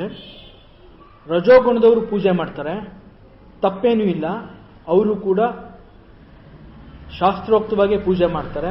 ಆದರೆ ಅವರು ಮನಸ್ಸಿನಲ್ಲಿ ಒಂದು ಆಸೆ ಇಟ್ಕೋತಾರೆ, ನಾನು ಮನೆ ಕಟ್ತಾ ಇದ್ದೀನಿ, ಮನೆ ಕಟ್ಟಕ್ಕೆ ಶುರು ಮಾಡ್ತಾ ಇದ್ದೀನಿ, ಸೊ ನಿರ್ವಿಘ್ನವಾಗಿ ನಡೀಲಿ, ಅಥವಾ ಮಕ್ಕಳನ್ನ ಸ್ಕೂಲಿಗೆ ಸೇರಿಸ್ತಾ ಇದ್ದೀನಿ, ಇವತ್ತು ದೇವಸ್ಥಾನ ಕರ್ಕೊಂಡೋಗಿ ಒಂದು ಅರ್ಚನೆ ಮಾಡಿಸ್ತೀನಿ, ಅಥವಾ ಇವತ್ತು ತಾನು ಸೇರ್ಕೊಂಡಿದ್ದೀನಿ, ಇವತ್ತಿಂದ ಕೆಲಸಕ್ಕೆ ಹೋಗ್ತೀನಿ, ಮುಂದೆ ಹಿಂಗೆ ಪ್ರಮೋಷನ್ಗಳು ಬರ್ತಾ ಇರಲಿ, ಈ ರೀತಿ ಒಂದು ಸಣ್ಣ ಸಣ್ಣ ಆಸೆ. ಇದು ಯಾವುದು ತಪ್ಪಲ್ಲ, ಇದು ಅವರ ಗುಣಕ್ಕೆ ತಕ್ಕಂತೆ ಅವರು ಆಚರಣೆ ಮಾಡ್ತಾ ಇದ್ದಾರೆ. ಇಲ್ಲಿ ಸಾತ್ವಿಕ ಮನಸ್ಸಿನ ವ್ಯಕ್ತಿ ಪೂಜೆ ಮಾಡಿದ್ರೆ ನನಗೆ ಏನು ಬೇಕು ಅಂತ ಅವನು ಕೇಳ್ಕೊಳ್ಳೋದೇ ಇಲ್ಲ, ಕೇವಲ ಪರಮಾತ್ಮನ ಪೂಜೆ ಮಾತ್ರ ಮಾಡಬೇಕು ಅಷ್ಟೇ ಅವನ ಆಸೆ. ಪರಮಾತ್ಮನ ಪೂಜೆ ಮಾಡಬೇಕು ಅನ್ನೋದೇ ಅವನ ಆಸೆ, ಅವನಿಗೆ ಅದಕ್ಕಿಂತ ಹೆಚ್ಚಿನ ಆಸೆ ಇಲ್ಲ. ಅವನು ಆ ರೀತಿನಲ್ಲಿ ಪೂಜೆ ಮಾಡ್ತಾನೆ. ರಾಜಸಿಕ ಗುಣದವ್ರು ಏನು ಮಾಡ್ತಾರೆ, ಅವರು ಪೂಜೆ ಮಾಡ್ತಾರೆ, ತುಂಬ ಆಸಕ್ತಿಯಿಂದ ಮಾಡ್ತಾರೆ, ಶಾಸ್ತ್ರಗಳು ಏನು ಹೇಳಿದೆ ಅದೇ ಥರ ಮಾಡ್ತಾರೆ. ಆದರೆ ಅವರಲ್ಲಿ ಒಂದು ಸಣ್ಣ ಬಯಕೆ ಇರುತ್ತಷ್ಟೇ. ಅದು ಅವರ ಗುಣ ಆ ರೀತಿ ಇರೋದ್ರಿಂದ, ಆ ರಜೋಗುಣದ ಪ್ರಭಾವ ಅವ್ರ ಮೇಲಿರೋದ್ರಿಂದ ಆ ಆಸೆಯನ್ನು ವ್ಯಕ್ತಪಡಿಸಿ ಪೂಜೆ ಮಾಡ್ತಾರೆ. ಅದೇ ರೀತಿ ತಮೋ ಗುಣದವರು ಕೂಡ ಅವರದೇ ಆದ ರೀತಿಯಲ್ಲಿ ಪೂಜೆ ಮಾಡ್ತಾರೆ. ಸೊ ಇಲ್ಲಿ ಪೂಜೆ ಮಾಡೋದಕ್ಕೆ ಅಥವಾ ಯಜ್ಞ ಮಾಡೋದಕ್ಕೆ ಪ್ರತಿಯೊಬ್ಬರು ಅರ್ಹರು. ಇವ್ರು ಮಾತ್ರ ಮಾಡಬೇಕು, ಇವ್ರು ಮಾಡೋ ಹಾಗಿಲ್ಲ, ಆ ರೀತಿ ಯಾವ ಒಂದು ನಿರ್ಬಂಧನೂ ಇಲ್ಲ. ಆದರೆ ಯಾವ ರೀತಿ ಮಾಡ್ತಾರೆ ಅನ್ನೋ ಒಂದು ಆಚರಣೆ ಮೇಲೆ ಇವನು ಯಾವ ರೀತಿ ಮಾಡ್ತಾನೆ ಅನ್ನೋದು ನಮಗೆ ಗೊತ್ತಾಗುತ್ತೆ.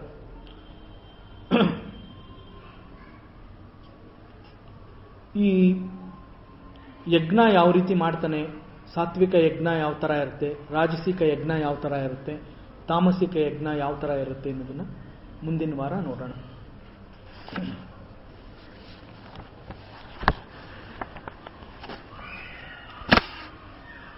ರಾಧೆ ರಾಧೆ ರಾಧೆ ರಾಧೆ ಗೋವಿಂದ,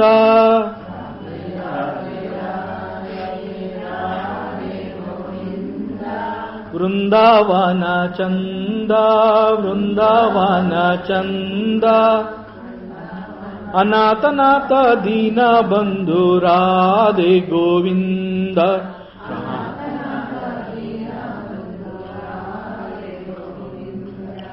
ನಂದ ಕುಮಾರ ನವನಿತ ಚೋರ ರಾಧೆ ಗೋವಿಂದ, ನವನಿತ ಚೋರ ರಾಧೆ ಗೋವಿಂದ. ವೃಂದಾವನ ಚಂದ ವೃಂದಾವನ ಚಂದ, ಅನಾಥನಾಥ ದೀನ ಬಂಧು ರಾಧೆ ಗೋವಿಂದ. ದೀನ ಬಂಧು ರಾಧೆ ಗೋವಿಂದ. ಪುರಾಣ ಪುರುಷ ಪುಣ್ಯ ಶ್ಲೋಕ ರಾಧೆ ಗೋವಿಂದ.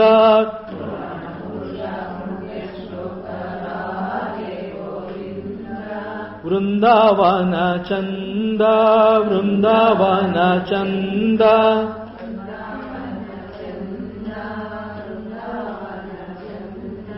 ಅನಾಥನಾಥ ದೀನ ಬಂಧು ರಾಧೆ ಗೋವಿಂದ.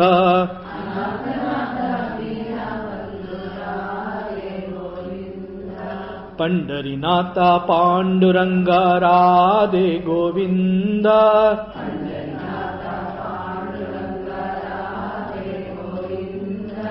ವೃಂದಾವನ ಚಂದ ವೃಂದಾವನ ಚಂದ,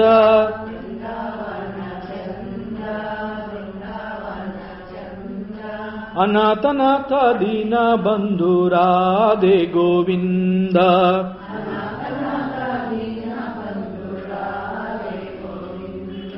ಜಯ ಜಯ ವಿಠಲ ಜಯ ಹರಿ ವಿಠಲ ರಾಧೆ ಗೋವಿಂದ.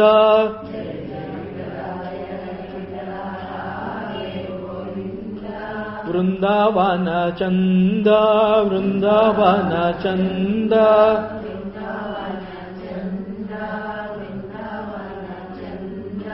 ಅನಾಥನಾಥ ದೀನ ಬಂಧು ರಾಧೆ ಗೋವಿಂದ.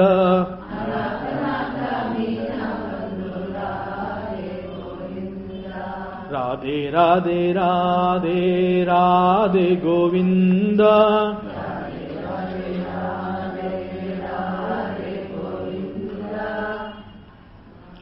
ಓಂ ಪೂರ್ಣಮದಃ ಪೂರ್ಣಮಿದಂ ಪೂರ್ಣಾತ್ ಪೂರ್ಣಮುದಚ್ಯತೆ ಪೂರ್ಣಸ್ಯ ಪೂರ್ಣಮಾದಾಯ ಪೂರ್ಣಮೇವಾವಶಿಷ್ಯತೆ.